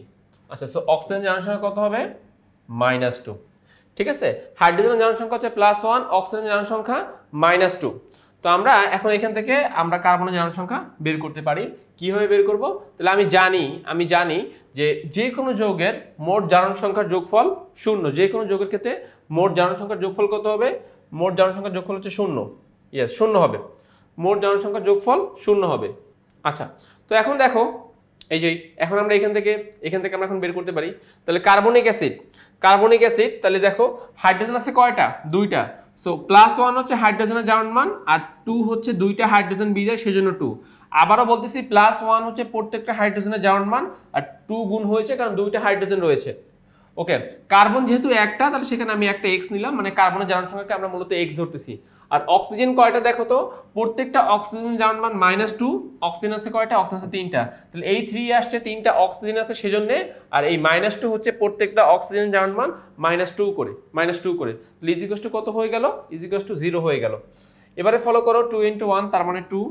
এবারে হচ্ছে x, আর 3 দুগুণী -6 ইজিকস টু 0, বা x ইজিকস টু 6 থেকে 2 বাদ দেওয়া থাকতেছে -4, বা x ইজিকস টু +4। তাহলে আমরা এই যৌগে অর্থাৎ কার্বনিক অ্যাসিড এই যৌগে কার্বনের জারণ মান কত? কার্বনের জারণ মান হচ্ছে +4। তো এভাবে তোমরা যে কোনো যৌগের মধ্যে একটা পার্টিকুলার পরমাণুর জারণ মান হিসাব করে ফেলতে পারো। আর একটা কথা আমি বলছিলাম যে মোট জারণ মানটা 0 হবে। দেখো তাহলে হাইড্রোজেনের হচ্ছে +2, কার্বনের +4, অক্সিজেনের -6। দেখো তো 0 হয় কিনা? -6 বলে 3 দুগুণী -6, হাইড্রোজেন +2 × 1 +2, আর কার্বন হচ্ছে +4। সো মোট জারণ মানটা আমার যে কোনো একটা যৌগের মধ্যে 0 করতেই হবে। সেই হিসেবে আসলে আমরা জারণ মানটার হিসাব নিকাশ করব। আচ্ছা, আমরা এটা বুঝতে পেরেছি। এবারে চলো আমরা যাচ্ছি আরেকটা যৌগে। এবার আমরা আরেকটা যৌগ নিয়ে কথা বলবো। তো এখানে কি বলেছে? এখানে বলেছে potassium dichromate, K2Cr2O7, potassium dichromate. এই যৌগে ক্রোমিয়ামের জারণ সংখ্যা নির্ণয় করো। তাহলে আমরা এটা কিভাবে করব? দেখো পটাশিয়াম ডাইক্রোমেট যৌগে ক্রোমিয়ামের জারণ সংখ্যাকে আমরা ফার্স্টে x ধরলাম। ওকে, তো এখানে অক্সিজেনের জারণ সংখ্যা হচ্ছে -2, আর পটাশিয়ামের জারণ সংখ্যা হচ্ছে +1। অক্সিজেন তো বলছিলাম শুধুমাত্র পার অক্সাইড এবং সুপার অক্সাইড বাদে, অক্সিজেন সব জায়গায় -2 জারণ মান প্রদর্শন করবে, পার অক্সাইড এবং সুপার অক্সাইড বাদে। আচ্ছা, গেল এটা। আর পটাশিয়ামের জারণ সংখ্যা হচ্ছে +1, যেহেতু গ্রুপ 1 থেকে আসছে। দেন আর আমরা ক্রোমিয়ামের জারণ সংখ্যাকে x ধরেছি। দেন আমরা জানি যে মোট জারণ মানটা 0 হবে। এবার দেখো এই যে এখান থেকে পটাশিয়াম 2টা, সো এই 2টা বিধায় এই জন্য 2, আর প্রত্যেকটা জারণ মান হচ্ছে +1। ক্রোমিয়াম 2টা এই জন্য 2, আর প্রত্যেকটা জারণ মানকে আমরা x ধরতেছি। অক্সিজেন প্রত্যেকটা জারণ মান -2, এখানে অক্সিজেন আছে 7টা, এই যে O7, তাহলে এই 7টা, আর প্রত্যেকটা জারণ মান হচ্ছে -2 করে, ইজিকস টু 0। নেক্সটে ফলো করো, দেখো কি করতে যাচ্ছি। নেক্সটে আমরা ওকে, তো আমাদেরকে এখানে আসলে একটু এক্সট্রা কাজ করা লাগবে, আমাদের একটা লাইন কম করা হয়েছে, আমরা সেই লাইনটা তোমাদেরকে করে দিচ্ছি। তো খেয়াল করো এখানে কি লেখা যায়? 2 × 1 তার মানে কত? 2 × 1 তার মানে হচ্ছে 2, প্লাস 2 × x, তাহলে কি হবে? 2x, মাইনাস প্লাসে মাইনাসে মাইনাস 7 × -14 = 0। সো আমাদের সেকেন্ডে এই লাইনটা এখানে লিখতে হবে। সেকেন্ডে আমরা এই লাইনটা লিখতে পারি যে 2 + 2x - 14 = 0। এরপরের লাইনে এই লাইনটা লেখা যায়, দেখো 2x টাকে আমি নিয়ে আসলাম, দেন 14 থেকে 2 বাদ গেলে থাকতেছে কত? -12 = 0, বা 12 টাকে ওই পাশে নিয়ে যাও, দেন x = +6। দেন এখান থেকে আমরা ক্রোমিয়ামের জারণ সংখ্যা কত? +6, +4 লেখা আছে, এটা মিস্টেক হয়েছে, +6 হবে এটা। ওকে, সো আমি ঠিক করে দিচ্ছি, দেখো এটা +6 হবে। আচ্ছা, সো ক্রোমিয়ামের জারণ সংখ্যা +6। এবারে আসলে একটু মিলাই কিভাবে +6 হয়, এটা আসলে মিলে কিনা। দেখো 2টা ক্রোমিয়াম, তাহলে কি হবে? 6 + 6, 2টা পটাশিয়াম, তাহলে হচ্ছে +2, আর 7টা অক্সিজেন, তার মানে কত? -14। তাহলে ইজিকস টু কি 0 হয়? 6 + 6 + 2 - 14 = 0। তার মানে আমার যে পটাশিয়ামের যে জারণ মান কত এখানে, মানে সরি টোটাল যৌগের জারণ মানটা এখানে 0 হচ্ছে, আর ক্রোমিয়ামের জারণ সংখ্যা এখানে +6 হচ্ছে। তো আশা করতেছি জারণ মান রিলেটেড যে সমস্যাগুলো আছে সেগুলো আমি তোমাদের সামনে ব্যাখ্যা করতে পেরেছি। চলো আমরা মুভ করতেছি নেক্সট পার্টে। আচ্ছা, তো দেখো এবার আমরা আলোচনা করব কি? এবার আমরা আলোচনা করব জারণ বিজারণের যে বেসিক পার্ট আছে। আমরা এখন এখান থেকে আমাদের যে নেক্সট যে আলোচনা, সেই আলোচনাগুলো আমরা শুরু করব। তো আমাদের এখন ফোকাস থাকবে জারণ বিজারণ জারক বিজারক জারিত বিজারিত, এই যে 6টা টার্ম রয়েছে, এই 6টা টার্ম আমরা এখন ফোকাস করব। এইগুলো থেকে তোমাদের প্রচুর প্রশ্ন আসে, এমসিকিউতে আসে, সিকিউতে আসে। অনেক সময় আমাদের সিকিউ প্রশ্ন যে ব্যাখ্যা লিখতে হয় সেখানেও আমাদের এই টার্মগুলো ব্যবহার করতে হয়।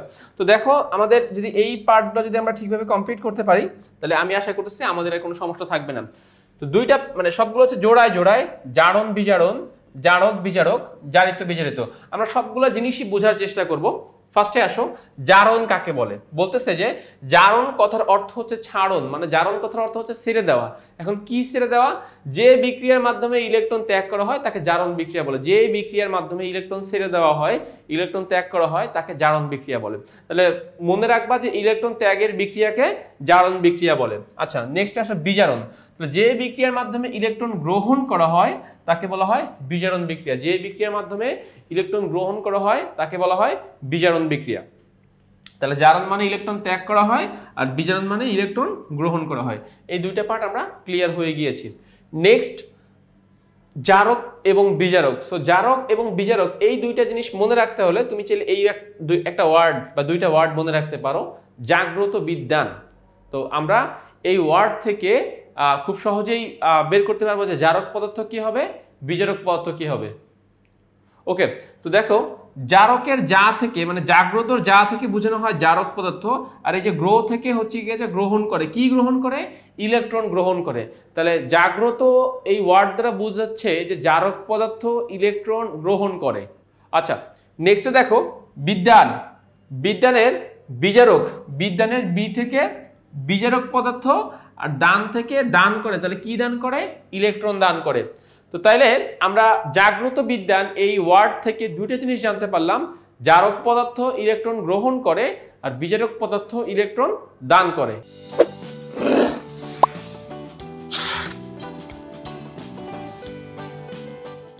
তাহলে আমরা জারণ বিজারণ, জারক বিজারক এই দুইটা আইটেম আমরা কমপ্লিট করে ফেলেছি।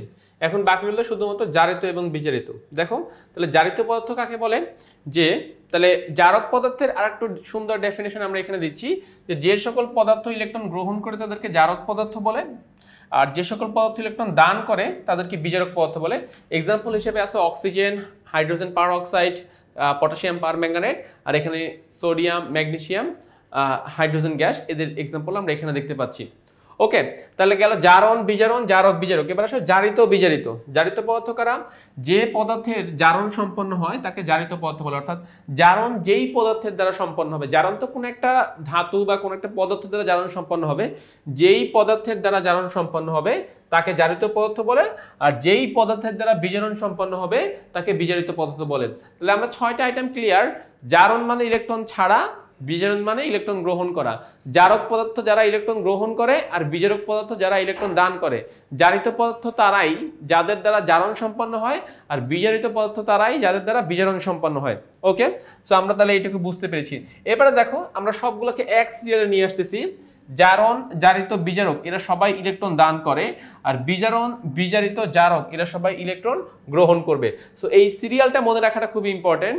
বিজারণ, বিজারিত, জারক, জারণ, জারিত, বিজারক এরা ইলেকট্রন দান করবে আর একদল ইলেকট্রন গ্রহণ করবে। এবার আমরা যাব জারণ বিজারণ বিক্রিয়ায়। তো জারণ বিজারণ বিক্রিয়ায় যাওয়ার আগে, জারণ বিজারণ বিক্রিয়ায় যাওয়ার আগে আমরা কয়েকটা পয়েন্টকে একটু ফোকাস করব। নাম্বার 1, জারণ বিজারণ বিক্রিয়া আমরা 4টা সূত্র দিয়ে চিনবো যে আসলে কোথায় জারণ ঘটতেছে, কোথায় বিজারণ ঘটতেছে। তো দেখো এখানে এই কথাটা লেখা হচ্ছে যে বিক্রিয়ক ও উৎপাদ দেখে জারণ বিজারণ চেনার 4টি উপায়। অর্থাৎ তুমি বিক্রিয়ক এবং উৎপাদ দেখেই জারণ বিজারণ বিক্রিয়া চিনতে পারবা যে হ্যাঁ এখানে জারণ হচ্ছে, এখানে বিজারণ হচ্ছে। সো আমরা এখন সেই পয়েন্টগুলোকে একটু ফোকাস করতেছি। দেখো আমাদের এই সূত্রগুলো কিন্তু মনে রাখতে হবে। 4টা সূত্রের কথা বললাম, এই 4টা সূত্র খুবই পপুলার জারণ বিজারণ বিক্রিয়ার ক্ষেত্রে। প্রথমে বলতেছি দেখো যে বিক্রিয়ক থেকে উৎপাদে পজিটিভ চার্জের মান বাড়লে জারণ হয়। অর্থাৎ বিক্রিয়ক থেকে উৎপাদে যদি পজিটিভ চার্জের মান বা প্লাস চার্জের মান যদি বাড়ে তাহলে সেখানে কি হবে? জারণ হবে। ফর এক্সাম্পল দেখো Fe2+ ইলেকট্রন ত্যাগ করে Fe3+ হচ্ছে। এখন প্রশ্ন হচ্ছে বিক্রিয়কে Fe কত? 2+, উৎপাদে Fe কত? 3+। তো পজিটিভ চার্জের মান বেড়েছে না এখানে?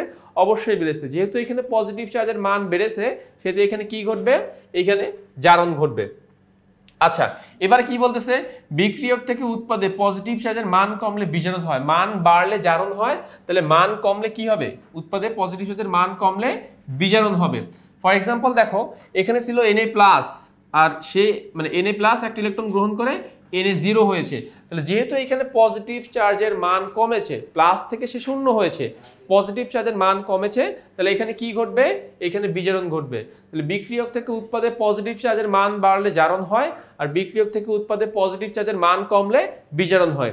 এবারে যাচ্ছি আমরা নেগেটিভ চার্জের কাছে। সো দেখো এখানে কি বলেছে, বিক্রিয়ক থেকে উৎপাদে নেগেটিভ চার্জের মান বাড়লে বিজারণ হয়, অর্থাৎ নেগেটিভ চার্জের মান যদি বাড়ে সেখানে বিজারণ ঘটবে। ফর এক্সাম্পল দেখো, কার্বনের জারণ মান এখানে 0, বাট 4টি ইলেকট্রন গ্রহণ করার পর তার জারণ মান হচ্ছে -4 বা 4-, তাহলে বিক্রিয়কে ছিল 0, উৎপাদে হয়ে যাচ্ছে 4-, তাহলে এখানে কি ঘটবে, এখানে বিজারণ ঘটবে, এখানে বিজারণ ঘটবে। আর একটা দেখো যে বিক্রিয়ক থেকে উৎপাদে নেগেটিভ চার্জের মান কমলে, বিক্রিয়ক থেকে উৎপাদে নেগেটিভ চার্জের মান কমলে জারণ হয়। ফর এক্সাম্পল অক্সিজেন 2-, সে দুটি ইলেকট্রন ছেড়ে দিয়ে অক্সিজেন 0 হয়ে গেল, তাহলে তার বিক্রিয়কে নেগেটিভ চার্জের মান ছিল -2 আর উৎপাদে হয়ে যাচ্ছে 0, তাহলে এখানে আমরা বলতে পারবো যে যেহেতু নেগেটিভ চার্জের মান কমেছে সেহেতু এখানে জারণ ঘটতেছে। তো 4টা সূত্র যে পারবে, 4টা সূত্র যে জানবে, তার জারণ বিজারণ তার কাছে একদম ইজি হয়ে যাবে। 4টা সূত্র আমরা এখানে আলোচনা করলাম। ওকে, এবারে আসো আরেকটা বিশেষ আইটেম, সেটা হচ্ছে দর্শক আয়ন। দর্শক আয়ন জিনিসটা কি বলতো, আমরা দর্শক চিনি তাই না, খেলাধুলায় যারা অংশগ্রহণ করে এদেরকে বলি আমরা খেলোয়াড়, আর যারা শুধু দেখতে যায় তাদেরকে বলি আমরা দর্শক। তো ঠিক জারণ বিজারণ বিক্রিয়ার ক্ষেত্রেও ঠিক সেম, যে কিছু কিছু আয়ন থাকবে, কিছু কিছু আয়ন থাকবে যাদের জারণ মানের কোনো পরিবর্তন হবে না, কোনো চেঞ্জ হবে না, এদেরকে বলবো আমরা দর্শক আয়ন। তাহলে এখানে বলতেছে যে দেখো, যে জারণ বিজারণ বিক্রিয়ায় যে আয়নের জারণ মান বিক্রিয়ক এবং উৎপাদে অপরিবর্তনশীল, অর্থাৎ চেঞ্জ হবে না, বিক্রিয়কেও তাকে ঠিক যেইভাবে দেখবো, উৎপাদেও তাকে ঠিক সেম ভাবে দেখবো, তার জারণ মানের কোনো পরিবর্তন ঘটবে না, তাকে বলবো আমরা দর্শক আয়ন। তো দর্শক আয়ন হচ্ছে সেই আয়ন যে আয়নের জারণ মানের কোনো পরিবর্তন হবে না, তাকে আমরা দর্শক আয়ন বলবো। সো আশা করতেছি 4টা সূত্র, জারণ বিজারণের 4টা সূত্র প্লাস দর্শক আয়ন, এইটুকু অংশ তোমরা বুঝতে পেরেছো। এবারে যাব আমি মূল জারণ বিজারণ বিক্রিয়ায়। এবার আমি তোমাদেরকে কয়েকটা জারণ বিজারণ বিক্রিয়া দেখাবো, যেই জারণ বিজারণ বিক্রিয়াগুলো বিভিন্ন বোর্ড পরীক্ষায় বারবার এসেছে এবং খুবই গুরুত্বপূর্ণ। হয়তো আমাদের অনেকগুলো জারণ বিজারণ বিক্রিয়া প্র্যাকটিস করা উচিত, বাট আমি হয়তো সময়ের সংক্ষিপ্ততার কারণে সবগুলো আমি করব না, বাট আমি যেগুলো করব সেগুলো তোমাদেরকে একদম খুব ভালোভাবে বুঝিয়ে দিব যে আসলে বিক্রিয়াগুলো কীভাবে সম্পন্ন হচ্ছে এবং জারণ বিজারণ বিক্রিয়াটা কীভাবে হচ্ছে। ফাইন, তো চলো ফার্স্টে আমরা এই বিক্রিয়া নিয়ে কাজ শুরু করি। এখানে কি আছে দেখো, FeCl3 ferric chloride hydrogen sulphide বিক্রিয়া করে ফেরাস ক্লোরাইড হাইড্রোক্লোরিক অ্যাসিড এবং সালফার তৈরি হচ্ছে। তো এইটা একটা প্রতিস্থাপন বিক্রিয়া। কীভাবে বুঝবে প্রতিস্থাপন বিক্রিয়া, খেয়াল করো, এখানে দুইটা ঋণাত্মক মূলক, একটা হচ্ছে সালফার, একটা হচ্ছে ক্লোরিন। ক্লোরিন গিয়ে সালফারকে প্রতিস্থাপন করে সালফারের জায়গাটা দখল করলে সালফারটা একা হয়ে যাচ্ছে হাইড্রোজেন থেকে আর কি। আগে যেখানে হাইড্রোজেনের সাথে ছিল সালফার, এখন সে একা হয়ে যাচ্ছে। সো ক্লোরিন সালফারকে প্রতিস্থাপিত করতে পারতেছে, কারণ ক্লোরিন সালফার থেকে বেশি সক্রিয়। ওকে, তো বিক্রিয়াটা কমপ্লিট হয়ে যাওয়ার পর আর এবার আমরা যাব জারণ বিজারণ বিক্রিয়া টার্মে। ফার্স্ট এখানে ফলো করো FeCl3। আমি কয়েকটা পয়েন্ট তোমাদেরকে বলেছিলাম যে Cl কি হ্যালোজেন গ্রুপের সদস্য তাই না, বলছিলাম যে হ্যালোজেন গ্রুপের জারণ মান -1। ফাইন, তাহলে Fe এর জারণ মান কত হবে? তো আমি তোমাদেরকে আগেই একটা কথা বলে দিব যে যখন তোমরা জারণ বিজারণ বিক্রিয়ার ক্ষেত্রে জারণ মানটা ভাগ করবা, তখন এই যে দেখো আমরা যখন বিক্রিয়া ব্যালেন্স করেছি, এই জায়গায় এখানে একটা 2 ধরেছিলাম, এইখানে একটা 2 মানে নেওয়া লাগতেছিল, এখানে একটা 2 নেওয়া লাগতেছিল, আমরা শুরুতে মনে করব যে এই 2 গুলো এখানে নাই, অর্থাৎ বিক্রিয়া ব্যালেন্সের জন্য যে সহগগুলো আমরা নিয়েছিলাম আমাদেরকে ফার্স্টে মনে করতে হবে যে সেই সহগগুলো নাই, সেই সহগগুলো নাই ধরে সমাধান করলে আমাদের একটু হ্যাসেল কম হয়, একটু ঝামেলা কম লাগে আমাদের কাছে। ওকে, তাহলে শুরুতে জিনিসটা এইভাবে চিন্তা করো, দেখো এখানে কিন্তু Cl 3টা, বাট আমরা জারণ মান উপরে অলওয়েজ মাইনাস দিব। কথা হচ্ছে যে ক্লোরিনে এখানে 10টা থাকুক আর 5টা থাকুক, তুমি জারণ মান হিসেবে একটার জারণ মানে তুমি লিখবা। এখানে কেউ আবার 3টা Cl, তার মানে -3 লেখা যাবে না, আমরা অলওয়েজ একটা জারণ মানে লিখবো। তো সেই জারণ মানটাই আমি এখানে তোমাদের জন্য লিখে দিলাম। আচ্ছা ফাইন, তো আমি এখন যাচ্ছি নেক্সট পার্টে। নেক্সট হচ্ছে Fe। তো খেয়াল করো এইখানে যদি আমি এভাবে চিন্তা করি FeCl3, মোট জারণ মান তো আমাকে 0 করতে হবে তাই না, কারণ আমরা আগেই বলেছিলাম যে কোনো যৌগের মোট জারণ মান হচ্ছে 0। তো ফলো করো, তাহলে Fe জারণ মান বের করবা। Cl তো প্রত্যেকটা জারণ মান -1 করে, এখানে Cl আছে 3টা = 0, তাহলে কি হচ্ছে Fe - 3 = 0। তাহলে Fe কি পাচ্ছি আমরা, Fe এর জারণ মান কত পাচ্ছি, +3 পাচ্ছি। তো আমাদের Fe এর জারণ মান এখানে এই যে +3 বা 3+ যেটাই বলো না কেন আমাদের দুইটা পার্টে আমরা কমপ্লিট করে ফেললাম। তো এইটা আমরা সংক্ষিপ্তভাবে কিভাবে করব বা সংক্ষেপে আমরা কিভাবে করব, আমাদেরকে মনে রাখতে হবে যে Cl প্রত্যেকটা Cl এর জারণ মান -1, তাহলে তিনটা Cl -1 -1 মোট -3 তৈরি করবে। তিনটা Cl মোট -3 তৈরি করবে। তাহলে একা Fe কি তৈরি করতে হবে +3, একা Fe কি তৈরি করতে হবে, একা Fe তৈরি করতে হবে +3, ঠিক আছে, কেননা -3 আর +3 মিলে মোট জারণ মানটা 0 হবে। গেল এটা। সো আমি আশা করতেছি তোমরা এইটুকু পার্ট বুঝতে পেরেছো, তোমাদের কোনো ইনকোয়ারি বা তোমাদের কোনো কনফিউশন এখানে নেই। ফাইন, আমি যাচ্ছি এবার নেক্সট পার্টে H2S। তাহলে আমরা হাইড্রোজেনের জারণ মান জানি, সালফার তো পরিবর্তনশীল জারণ মান দেখায়, আমরা সালফার নিয়ে কাজ করবো না, আমরা কাজ করবো হাইড্রোজেন নিয়ে। হাইড্রোজেন কার সাথে যুক্ত হয়েছে, অধাতুর সাথে যুক্ত হয়েছে, জারণ মান কি হবে পজিটিভ হবে। সো হাইড্রোজেনের উপরে একটা প্লাস চিহ্ন দাও। এবার হাইড্রোজেন আছে কয়টা, দুইটা, তাহলে কয়টা প্লাস তৈরি হবে, দুইটা। তাহলে সালফারের একার কয়টা মাইনাস তৈরি করতে হবে, দুইটা, কারণ না দুইটা প্লাস দুইটা মাইনাস মিলে মোট জারণ মানটা 0 হবে। সো এই যে দেখো সালফারের উপরে 2- আমি এখানে বসিয়ে দিলাম।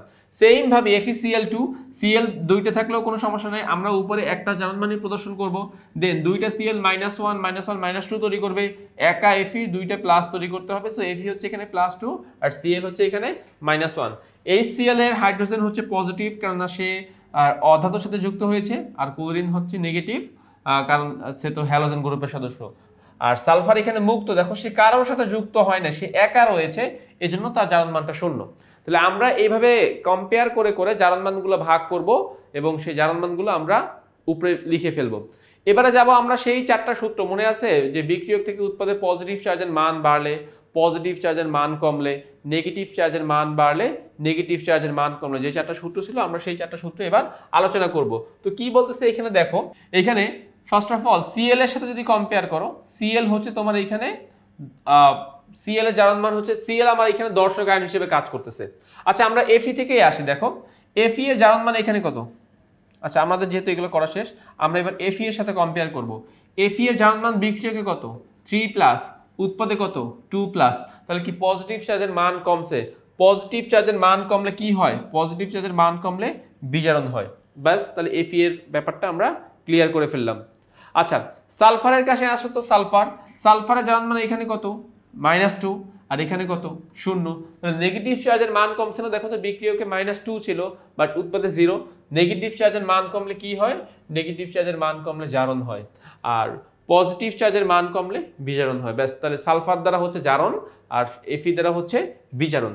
এবারে যদি হাইড্রোজেনের কাছে দেখো, তাহলে হাইড্রোজেনের জারণ মান এখানেও প্লাস, হাইড্রোজেনের জারণ মান এখানেও প্লাস, কোনো চেঞ্জ হয়েছে, কোনো চেঞ্জ হয় না। তাহলে হাইড্রোজেন এখানে কি আয়ন হিসেবে থাকবে, দর্শক আয়ন। অথবা যদি আমরা ক্লোরিন নিয়ে কথা বলি, ক্লোরিনের জারণ মান এখানে -1, বিক্রিয়কে উৎপাদের প্রত্যেকটা জায়গায় ক্লোরিনের জারণ মান -1। সো হাইড্রোজেনের কথা বলো বা ক্লোরিনের কথা বলো, উভয় এইখানে দর্শক আয়ন হিসেবে কাজ করতেছে, কারণ হাইড্রোজেন এবং ক্লোরিন উভয়েরই জারণ মানের কোনো পরিবর্তন ঘটে নাই। তো আমরা এই পয়েন্টটুকু বা এই পয়েন্টগুলো খুব সুন্দরভাবে ব্যাখ্যা করতে পারলাম। এবারে আমরা যাব জারণ অর্ধবিক্রিয়ায়।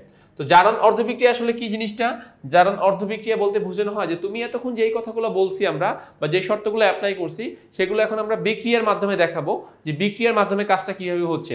সো ফলো করো, এখানে দেখো যে সালফার 2- থেকে সালফার হয়েছে। সালফার 2- বলতে কি বোঝায়, সালফারের কাছে এক্সট্রা ইলেকট্রন আছে।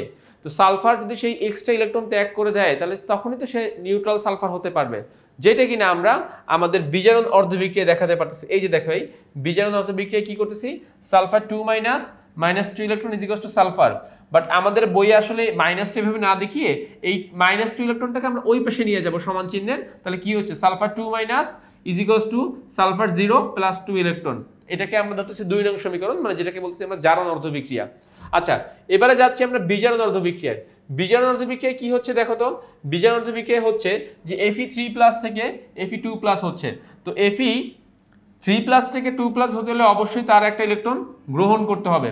কেন গ্রহণ করতে হবে, কারণ 3+ মানে 3টি ইলেকট্রন ঘাটতি আর 2+ মানে 2টি ইলেকট্রন ঘাটতি। সো এই যে মাঝখানে একটা ঘাটতি আমরা ফিল আপ করে ফেললাম, অবশ্যই আমি সামহাও কোনো একটা সোর্স থেকে ইলেকট্রন গ্রহণ করেছি বিধায় আমার আগে 3টা ঘাটতি থাকলো, এখন আমার কয়টা ঘাটতি হচ্ছে, এখন আমার 2টা ঘাটতি হচ্ছে। আচ্ছা, ভালো কথা, এইটুকু পর্যন্ত আমরা কমপ্লিট করতে পেরেছি বা বুঝতে পেরেছি। তোমাদেরকে আমি একটা কথা বলেছিলাম যে এই যে 2 সহগ যে 2 আছে, এই সহগগুলোর কথা তোমরা ভুলে যাও, এটা বলেছিলাম। কিন্তু এই সহগগুলোকে এখন আমার অ্যাপ্লাই করা লাগতেছে, এই সহগগুলো এখন আমার কাজে লাগবে। কিভাবে কাজে লাগাবো? fe3+ থেকে fe2+ হয়েছে, কিন্তু এখানে কি একটা এফি হয়েছে নাকি দুইটা এফি হয়েছে? অ্যান্সারটা হচ্ছে দুইটা এফি। তাহলে আমি এই যে বিজারণ অর্ধবিক্রিয়ার শুরুতে আমি একটা সমীকরণ তৈরি করব, মানে ফার্স্টে আমি একজনের জন্য কাজ করব, এরপরে আমার যতগুলো পরমাণু থাকবে সবার সংখ্যা হিসেব করে আমি গুণ দিয়ে দিব। তাহলে এখানে যেহেতু এফি পরমাণু আছে দুইটা, তাহলে দেখো সবাইকে 2 দিয়ে গুণ দিয়ে দাও। So 2fe3+ plus 2 electron is equal to 2fe2+। তো আমি এইভাবে সবার সাথে গুণ দিয়ে দিলে আমাদের এখানকার অ্যান্সারটা ফুলফিল হয়ে যাচ্ছে, অ্যাপ্রোপ্রিয়েট হয়ে যাচ্ছে। সো বিজারণ অর্ধবিক্রিয়ায় 1 নং সমীকরণ ধরো, জারণ অর্ধবিক্রিয়াকে 2 নং সমীকরণ ধরো, এবারে সুন্দরভাবে 1 এবং 2 যোগ করে দাও, তাহলে আমরা এখান থেকে এই যে আমাদের ফাইনাল অ্যান্সারটা পেয়ে যাচ্ছি। দেন আমরা বলতে পারবো এই যে -2 ইলেকট্রন +2 ইলেকট্রন কাটাকাটি হয়ে যাচ্ছে। দেন ফাইনাল নিট যে লাইনটা, সেই লাইনটা আমরা বসাচ্ছি। ওকে, এবারে আরেকটা প্রশ্ন অনেক সময় বলা হয় যে দেখবা যে জারণ বিজারণ যুগপৎ ঘটে। যুগপৎ কথার অর্থ কি? যুগপৎ কথার অর্থ হচ্ছে একসাথে, অর্থাৎ যদি কোথাও জারণ বিক্রিয়া সম্পন্ন হয় সেখানে বিজারণ বিক্রিয়া হতেই হবে, আর যদি কোথাও বিজারণ বিক্রিয়া সম্পন্ন হয় সেখানে জারণ বিক্রিয়া হতেই হবে। সো আমাদের লাস্ট যে লাইনটা পেয়েছি আমরা 2fe3+ সালফার 2 - 2fe2+ সালফার 0, এই লাইনটাই আমাকে বলে দিচ্ছে যে জারণ বিজারণ যুগপৎ ভাবে ঘটতেছে। এফি থেকে হচ্ছে তোমার জারণ বিক্রিয়া সম্পন্ন হচ্ছে, বিধায় সালফার থেকে এফি থেকে বিজারণ বিক্রিয়া সম্পন্ন হচ্ছে, বিধায় সালফার থেকে কি বিক্রিয়া সম্পন্ন হচ্ছে? জারণ বিক্রিয়া সম্পন্ন হচ্ছে। আমরা লাস্ট এই লাইনটাকে যদি সুন্দর মতো ব্যাখ্যা করে দেই যে এখানে এফি দ্বারা বিজারণ হচ্ছে, fe3+ দ্বারা বিজারণ হচ্ছে এবং সালফার 2- দ্বারা জারণ বিক্রিয়া সম্পন্ন হচ্ছে, তাই বলা যায় যে জারণ বিজারণ বিক্রিয়া যুগপৎ ভাবে ঘটে। ব্যাস, আমাদের এই অ্যান্সারটুকু অ্যাপ্রোপ্রিয়েট হয়ে যাবে বা ফুলফিল হয়ে যাবে। তো আমরা দেখো আরো কয়েকটা স্যাম্পল ম্যাথ আমরা তোমাদের জন্য রেখেছি, যে আমরা অনেক হয়তো আরো 2টা বা 3টা এক্সাম্পল প্র্যাকটিস করব, এই জন্য যেন প্রত্যেকটা এক্সাম্পল থেকে কিন্তু আমরা ভিন্ন ভিন্ন কিছু জিনিস শিখতে পারবো। তো এই জিনিসগুলো আসলে আমাদের দরকার। আমরা হয়তো বইয়ের মধ্যে 20টা বা 25টা সিকিউ প্র্যাকটিস করা সম্ভব নয়, কিন্তু আমরা 4-5টা বিক্রিয়া যদি ভালো মতো শিখতে পারি, তাহলে এই বিক্রিয়ার বেসিক বা এই বিক্রিয়ার যেই নলেজগুলো থাকবে সেগুলো থেকে কিন্তু আমি নেক্সট যে বিক্রিয়াগুলো আমাদের সৃজনশীলে আসবে সেগুলো কিন্তু আমি সমাধান করে ফেলতে পারবো। ওকে, সো ফোকাস করো নেক্সট বিক্রিয়াতে। জিঙ্ক প্লাস সালফিউরিক অ্যাসিড, এখানে জিঙ্ক গিয়ে কি করবে? হাইড্রোজেনটাকে সরাই দিবে, কারণ এটাও প্রতিস্থাপন বিক্রিয়া, ফলে জিঙ্ক আর সালফেট এখন যুক্ত হয়ে যাচ্ছে আর হাইড্রোজেন এখানে একা হয়ে যাচ্ছে। আচ্ছা, এবারে আমরা যাব সেই আমাদের জারণমান যে বিভক্তকরণ, সেই জারণমান বিভক্তকরণ প্রসেসের মধ্যে আমরা যাব। এখানে দেখো জিঙ্ক একা, সো সেজন্য তার জারণমান কি? 0। সালফেট একটা মূলক, SO4 2- সালফেট মূলক, এই সালফেট মূলকে সালফারের জারণমান কত? -2। আর হাইড্রোজেন যেহেতু অধাতুর সাথে যুক্ত হয়েছে, তাহলে সালফেট মূলক কি একটা ঋণাত্মক মূলক, অধাতু না, সালফেট মূলক হচ্ছে একটা ঋণাত্মক মূলক, সো এখানে হাইড্রোজেনের জারণমান হচ্ছে +1। জিঙ্ক সালফেট, তাহলে অবশ্যই আমরা জানি সালফেট মূলক -2, তাহলে জিঙ্ক অবশ্যই +2 হবে, এবং জিঙ্ক ধাতু, তার যোজনী 2, তাহলে জিঙ্ক 2+ সালফেট 2-। আর হাইড্রোজেন যেহেতু অণু, মৌলিক অণু, আমার একটা শর্ত ছিল এরকম মনে আছে কিনা যে H2N2O2 এই ফরমেশনে থাকলে জারণমান 0, সো এই ফরমেশনে আছে বিধায় এখানে জারণমানটা কত হয়ে যাবে? 0 হয়ে যাবে। এবারে আমরা কম্পেয়ার করব, খেয়াল করো জিঙ্ক এর জারণমান বিক্রিয়ক হচ্ছে 0 বাট উৎপাদে 2+, তাহলে পজিটিভ চার্জের মান বাড়ছে না, 0 থেকে +2 হয়েছে, তাহলে যেহেতু জিঙ্কের জারণ মান এখানে বেড়েছে, তাহলে মানে জিঙ্কের এখানে কি ঘটবে? জারণ ঘটবে, জিঙ্ক এখানে জারণ ঘটবে। হাইড্রোজেনের কাছে আসে, দেখো হাইড্রোজেনের জারণ মান বিক্রিয়কে হচ্ছে +1 আর উৎপাদে হচ্ছে 0, তাহলে +1 থেকে 0 হয়েছে, তাহলে পজিটিভ চার্জের মান কমেছে, বিক্রিয়কে +1 উৎপাদে 0, পজিটিভ চার্জের মান কমেছে, সো হাইড্রোজেনের বেলায় এখানে কি ঘটবে? বিজারণ ঘটবে। আর সালফেট হচ্ছে দর্শকায়ন, এখানে সালফেট মূলকের জারণ মান যা ছিল এখানে সালফেট মূলকের জারণ মান 6 সেমই আছে, তো সালফেট মূলকের জারণ মান যেহেতু সেম, তাহলে সে তো কোনো জারণ মানের পরিবর্তন ঘটায় নাই, তাহলে সে হচ্ছে আমাদের এখানে দর্শকায়ন। তাহলে ফার্স্টে আমরা জারণ মানগুলো ভাগ করলাম, এবারে জাস্ট এগুলোকে আমার বিক্রিয়ার সাহায্যে ফরমেশন দিতে হবে, বিক্রিয়ার রূপ দিতে হবে। তো প্রশ্ন হচ্ছে জিঙ্কের জারণ মান বিক্রিয়ক ছিল 0, উৎপাদে হচ্ছে +2, তাহলে কি করেছে সে? মূলত মূল কাজটা সে কি করেছে? সে 2টি ইলেকট্রন ত্যাগ করেছে, বিধায় তার সেই ইলেকট্রনের ঘাটতি এখানে দেখা যাচ্ছে। তো zinc -2 electron is equal to zinc 2+। এবার এই 2 ইলেকট্রনকে যদি আমরা সমান চিহ্নের ওই পাশে নিয়ে যাই, তাহলে সে কি হচ্ছে? 1 নং সমীকরণ হয়ে যাচ্ছে, তার 1 নং সমীকরণ হয়ে যাচ্ছে। সেকেন্ড ছিল হাইড্রোজেন, হাইড্রোজেন প্লাস ছিল, সে যদি 1 ইলেকট্রন গ্রহণ করে তবেই সে মুক্ত হাইড্রোজেনে পরিণত হতে পারবে। আর আমার শুরুতে হাইড্রোজেন ছিল 2টা, এই যে দেখো এখানে H2SO4, তো 2টা হাইড্রোজেন, আবার এখানেও কয়টা হাইড্রোজেন মুক্ত হয়েছে? 2টা হাইড্রোজেন। সো হাইড্রোজেন যে ইলেকট্রন গ্রহণ করবে সেটা কি একটা হাইড্রোজেনের জন্য নাকি 2টা হাইড্রোজেনের জন্য? অ্যান্সারটা হচ্ছে সেটা 2টা হাইড্রোজেনের জন্য। তাহলে আমরা এখান থেকে হাইড্রোজেনের যে ভ্যালু পাচ্ছি দেখো এখান থেকে যে আমরা হাইড্রোজেনের যে ভ্যালু পাচ্ছি H plus plus electron is equal to H0, এভাবে হাইড্রোজেন ইলেকট্রন গ্রহণ করে কি হবে H2 বা মুক্ত হাইড্রোজেনে পরিণত হবে, দুইটা হাইড্রোজেন মুক্ত হয়ে যাবে। তাহলে জিঙ্কের বিক্রিয়াটা হচ্ছে আমার 1 নং বিক্রিয়া, আর হাইড্রোজেন যে ইলেকট্রন গ্রহণ করে সেটা হচ্ছে আমার 2 নং বিক্রিয়া। এবারে 1 আর 2 যদি আমরা যোগ করে দিতে পারি তাহলে আমাদের যে জারণ বিজারণ যে যুগপদ ঘটে সেটা আমরা প্রমাণ করতে পারবো। 2 ইলেকট্রন ক্যান্সেল আউট হয়ে যাচ্ছে, তাহলে zinc plus 2H plus is equals to zinc 2 plus plus H2, অর্থাৎ জিঙ্ক দ্বারা জারণ সম্পন্ন হচ্ছে, বিধায় হাইড্রোজেন দ্বারা বিজারণ সম্পন্ন হচ্ছে। অতএব বলা যায় যে এই বিক্রিয়ায় জারণ বিজারণ যুগপদভাবে ঘটতেছে। সো আশা করতেছি তোমরা এই বিক্রিয়াটাও বুঝতে পেরেছো। যাচ্ছি আমরা নেক্সট বিক্রিয়ায়। দেখো আমরা যাচ্ছি নেক্সট বিক্রিয়াতে। নেক্সট বিক্রিয়াতে কি বলতেছে, নেক্সট বিক্রিয়াটা এটাও কিন্তু দেখো অনেকবার বোর্ডে এসেছে। তো এই যেই বিক্রিয়াগুলো তোমাদেরকে দেখানো হচ্ছে এগুলো কিন্তু বোর্ডে আসা, বারবার বোর্ডে আসা বিক্রিয়া, এগুলো খুবই গুরুত্বপূর্ণ। আমাদের এই বিক্রিয়াগুলো থেকে এই বেসিকটা ক্লিয়ার করতে হবে। এরপরে এইরকম যতগুলো বিক্রিয়া আসবে আমরা এই বেসিক কাজে লাগিয়ে সেগুলো আমরা খুব সুন্দরভাবে সমাধান করে ফেলতে পারবো। এখানে এই বিক্রিয়াটা বলতেছে দেখো যে FeCl2 plus Cl2 is equals to FeCl3, ferrous chloride এবং ক্লোরিন বিক্রিয়া করে ফেরিক ক্লোরাইড উৎপন্ন করতেছে। ফার্স্টে যাও, আমরা এখানে ফার্স্টে বিক্রিয়কগুলোর জারণ মান ভাগ করব। তো হ্যালোজেন গ্রুপ বা গ্রুপ 17 জারণ মান নেগেটিভ হয় সেটা আমরা সবাই জানি। এখানে Cl কয়টা, এখানে Cl হচ্ছে দুইটা Cl কয়টা মাইনাস তৈরি করবে, দুইটা মাইনাস তৈরি করবে। তাহলে Fe এর একার প্লাস 2 তৈরি করতে হবে, কারণ না মাইনাস দুইটা এবং প্লাস দুইটা মিলে মোট জারণ মানটা 0 হয়ে যাবে। তো এই জন্য Fe এখানে প্লাস 2 হলো। এবারে আসো নেক্সট Cl, দেখো এই Cl কিন্তু মুক্ত অবস্থায় আছে, অর্থাৎ মুক্ত অবস্থায় বলতে কি অণুর ফরমেশন আছে। আমরা বলেছিলাম যে দ্বি পরমাণু হলে জারণ মান 0 হবে, তো সেজন্য এই Cl এর জারণ মানটা এখানে 0 হলো।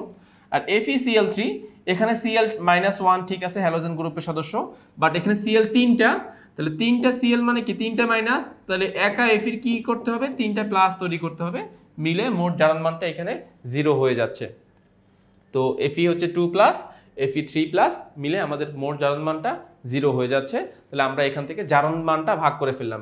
এবারে আসো আমরা কম্পেয়ার করব যে পজিটিভ চার্জের মানের সাথে নেগেটিভ চার্জের মান।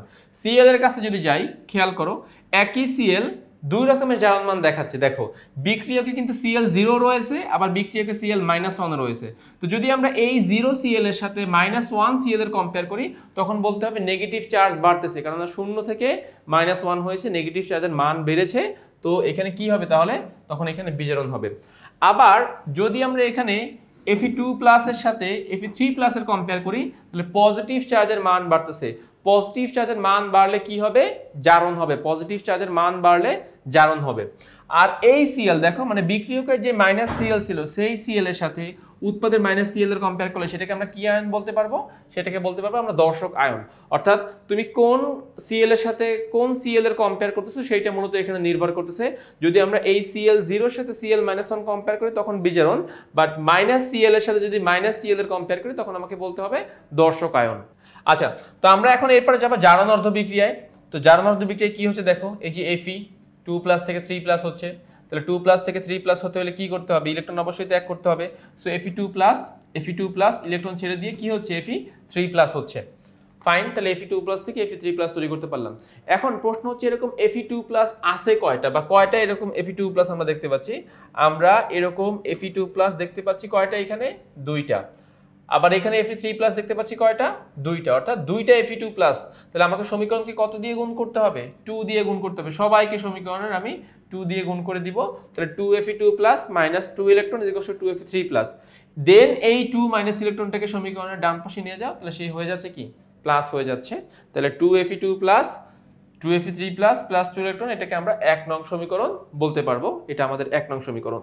আচ্ছা, নেক্সটে যাচ্ছে। দেখো নেক্সটে কি হচ্ছে, নেক্সটে হচ্ছে Cl ইলেকট্রন গ্রহণ করে Cl- হবে। তো Cl কয়টা আছে দেখো, আমরা যদি উপরে যাই আমাদের কাছে Cl কয়টা ছিল, এরকম এই যে এরকম Cl ছিল দুইটা, মানে আমাদের মোট Cl ছিল 4টা। দেখো মোট কিন্তু দুই রকমের Cl, কিন্তু চেঞ্জ হয়েছে কোন Clটা, চেঞ্জ হয়েছে Cl0। তাহলে Cl0 এরকম Cl আছে কয়টা আমার কাছে, এরকম Cl আছে দুইটা। তাহলে আমরা সেই দুইটা Cl নিয়ে এখানে কাজ করব। তো ফার্স্টে আমরা দেখাচ্ছি যে Cl plus electron is equal to Cl-, শুরুতে আমরা এটা দেখালাম। এবারে আসতেছে Cl2, দুইটা ইলেকট্রন গ্রহণ করে 2 Cl- হয়ে যাবে আর কি, অর্থাৎ ক্লোরাইড আয়ন এ পরিণত হবে। এটা হচ্ছে 2 নং সমীকরণ। 1 এবং 2 যদি যোগ করে দাও তাহলে সেখান থেকে আমরা যে ফাইনাল যে জারণ অর্ধ বিক্রিয়া প্লাস বিজারণ অর্ধ বিক্রিয়া যে সমন্বয়কৃত বিক্রিয়া সেই বিক্রিয়াটা আমরা এখান থেকে পাচ্ছি। এবং এখান থেকে এটা প্রমাণ করা যায় যে Fe2+ থেকে হচ্ছে জারণ বিক্রিয়া এবং Cl2 বা Cl থেকে হচ্ছে বিজারণ বিক্রিয়া।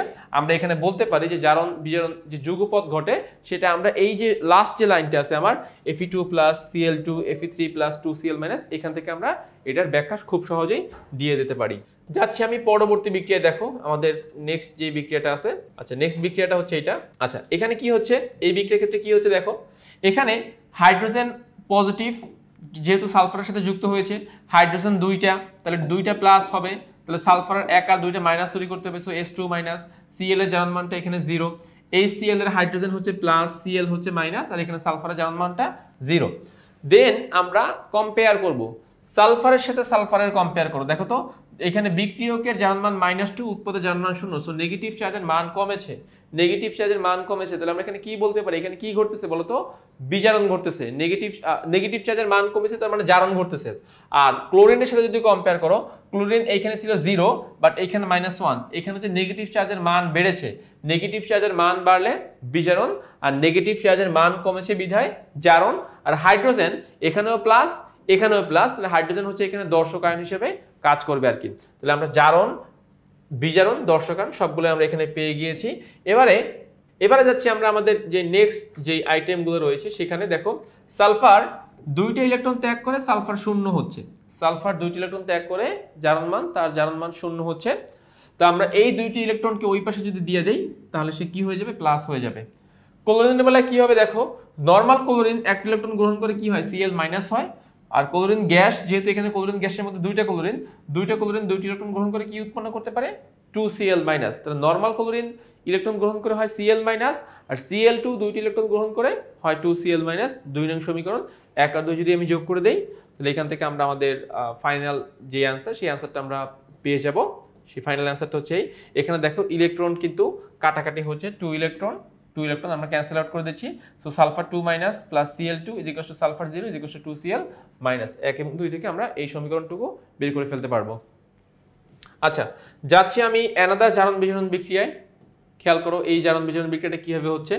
এখানে এখানে Cl আমাদেরকে সাহায্য করবে। সো ফার্স্ট অফ অল আমি একটু বলে দিই তোমাদেরকে, প্রত্যেকটা জারণ বিজারণ বিক্রিয়া তুমি খুঁজবা যে তোমাকে সাহায্য করবে কে। Cl থাকলে কিন্তু দেখো Cl এর জারণ মান কাউন্ট করে আমি পাশের যে মৌল আছে সেটা জারণ মান কাউন্ট করে ফেলতে পারবো। হাইড্রোজেন থাকলে সেখান থেকে পাশেরটার কাউন্ট করে ফেলতে পারবো।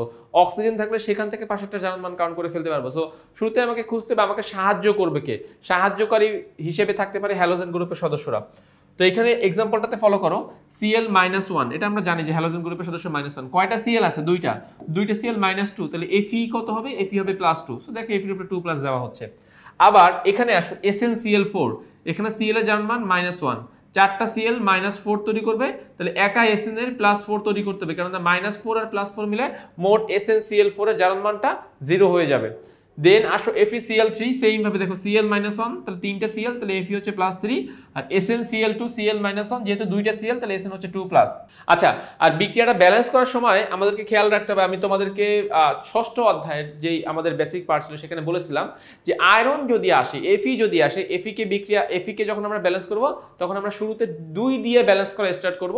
2 দিয়ে না মিললে সে অবশ্যই 3 দিয়ে মিলবে।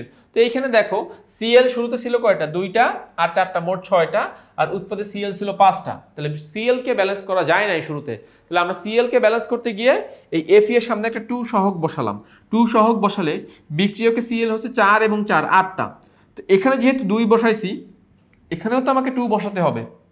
2 বসালে দেখো এখানে 3 দুগুণে 6 আর 2 8, তাহলে তোমার Cl বলো, Fe বলো, Sn বলো, তখন সবাই কিন্তু ব্যালেন্স হয়ে যাচ্ছে। আচ্ছা সো আমরা তাহলে এইটুকু ক্লিয়ার হয়েছি। দেন আমরা কম্পেয়ার করব বিক্রিয়কের সাথে উৎপাদের। সো Sn হচ্ছে এখানে 4+ আর Sn হচ্ছে এখানে 2+, তাহলে Sn এর জারণ মান কি হয়েছে, হ্রাস পেয়েছে। জারণ মান কমা মানে কি বলতো, বিজারণ, কারণ সে এখানে ইলেকট্রন গ্রহণ করেছে। আর Fe হচ্ছে এখানে 2+ আর এখানে হচ্ছে Fe3+, তাহলে পজিটিভ চার্জের মান বেড়েছে। পজিটিভ চার্জের মান বাড়লে কি হয়, জারণ হয়। পজিটিভ চার্জের মান বাড়লে জারণ হয়। তাহলে জারণ, বিজারণ। আর দর্শক আয়ন হচ্ছে Cl-, দেখো প্রত্যেকটা Cl, সবগুলা Cl কিন্তু -1 করে। তুমি যে কোনো Cl এর সাথে যে কোনো Cl এর কম্পেয়ার করো না কেন বিক্রিয়ক থেকে উৎপাদে, সেটাকে বলবো আমরা দর্শক আয়ন। দেন আমরা এখন বিক্রিয়াগুলোকে একটু ভাগ করার চেষ্টা করব। দেখো এই যে বিক্রিয়কগুলোকে এখন ভাগ করব আমরা কি করতে পারি ফার্স্ট অফ অল Fe এর কাছে আসি Fe2+ থেকে হচ্ছে Fe3+, তাহলে অবশ্যই সেই একটা ইলেকট্রন ত্যাগ করে Fe3+ এ পরিণত হচ্ছে 2+ মানে 2টা কম 3+ মানে 3টা কম, তাহলে ইলেকট্রন ত্যাগ না করলে তো 3+ হবে না, তাহলে এখানে সে ইলেকট্রন ত্যাগ করবে। দেন আমাকে যেতে হবে কয়টা Fe2+ থেকে 3+ হচ্ছে, দুইটা Fe2+ থেকে 3+ হচ্ছে, সো এটাকে 2 দিয়ে গুণ দাও, 2 এখানেও 2 এখানেও 2, সো 2 দিয়ে গুণ দাও। নেক্সট লাইনে আমরা এই যে 2 ইলেকট্রন সেটাকে আমরা সমীকরণের ডান পাশে নিয়ে গিয়ে আমরা এটাকে 1 নং সমীকরণ হিসেবে ধরে রাখতে পারলাম। আচ্ছা, সো Fe দ্বারা আমাদের জারণ বিক্রিয়া সম্পন্ন হলো। এবারে আসো Sn, তাহলে বিক্রিয়কে এটা আমি একটু দেখিয়ে নেই আগে তোমাদেরকে। দেখো বিক্রিয়কে Sn ছিল 4+ আর উৎপাদের Sn হচ্ছে গিয়ে 2+, তাহলে 4+ মানে 4টা শর্ট আর 2+ মানে 2টা শর্ট, শর্ট মানে এখানে ইলেকট্রন ঘাটতি রয়েছে। তো তাইলে আমরা এখান থেকে কি দেখাতে পারি, তাহলে আমরা ইলেকট্রনের এখান থেকে দেখাতে পারি যে Sn4+ দুইটি ইলেকট্রন গ্রহণ করে Sn2+ এ পরিণত হচ্ছে। এটা আমাদের 2 নং সমীকরণ। 1 এবং 2 যদি আমরা যোগ করে দেই তাহলে আমরা আমাদের ফাইনাল যে অ্যান্সার, আমরা সেই ফাইনাল অ্যান্সার পেয়ে যাচ্ছি। ইলেকট্রন ইলেকট্রন কাটাকাটি হয়ে যাচ্ছে, কাটাকাটি হয়ে Fe2+, Sn4+, Fe3+, Sn2+, Sn হবে এটা Sn। তাহলে Fe2+ তার মানে কি এর দ্বারা হচ্ছে জারণ বিক্রিয়া সম্পন্ন হচ্ছে আর Sn4+ দ্বারা হচ্ছে আমার বিজারণ বিক্রিয়া সম্পন্ন হচ্ছে। তাহলে ফাইনালি তোমরা এই যে জারণ বিজারণ বিক্রিয়ার যে যুগপৎ ক্রিয়াটা সেটা কিভাবে করবা সেটা তোমরা বুঝতে পেরেছো। আমি লাস্ট ওয়ান টাইম রিমাইন্ডার দিয়ে দিচ্ছি তোমাদেরকে যে সবার আগে তোমরা জারণ মানটা ভাগ করবা। জারণ মান ভাগ করে কোথায় জারণ হচ্ছে কোথায় বিজারণ হচ্ছে যে 4টা সূত্র, সেই 4টা সূত্র থেকে নির্ণয় করবা। দেন ওখান থেকে জারণ অর্ধ বিক্রিয়া, বিজারণ অর্ধ বিক্রিয়া, জারণ অর্ধ বিক্রিয়া, বিজারণ অর্ধ বিক্রিয়ার সময় অবশ্যই আমাদেরকে মনে রাখতে হবে যে আমাকে 2 দিয়ে গুণ দেওয়া লাগতে পারে, 3 দিয়ে গুণ দেওয়া লাগতে পারে, 4 দিয়ে গুণ দেওয়া লাগতে পারে, সেটা আমার সহগের উপর ডিপেন্ড করতেছে। তো গুণ দেওয়ার পরে দেন আমরা এরপরে হচ্ছে বাকি কাজ যে 1 এবং 2 সমীকরণ ধরবো, সমীকরণ যোগ করব, দেন আমরা আমাদের ফাইনাল যে অ্যান্সার সেই অ্যান্সারটা আমরা এখান থেকে পেয়ে যাব। সো আমি আশা করতেছি তোমরা এই অংশটুকু বুঝতে পেরেছো। এবারে আমরা আলোচনা করব জারণ বিজারণের কিছু এক্সেপশনাল বিক্রিয়া। তো এবার তোমাদের জন্য রয়েছে একটা বিশাল ধামাকা, সেটা হচ্ছে এক্সেপশনাল বিক্রিয়া, যেটা কেমিস্ট্রিতে সবসময় হয় যে প্রচুর এক্সেপশনাল বিক্রিয়া আমাদের কাছে আসে, আমরা সেগুলো সলভ করতে পারি না।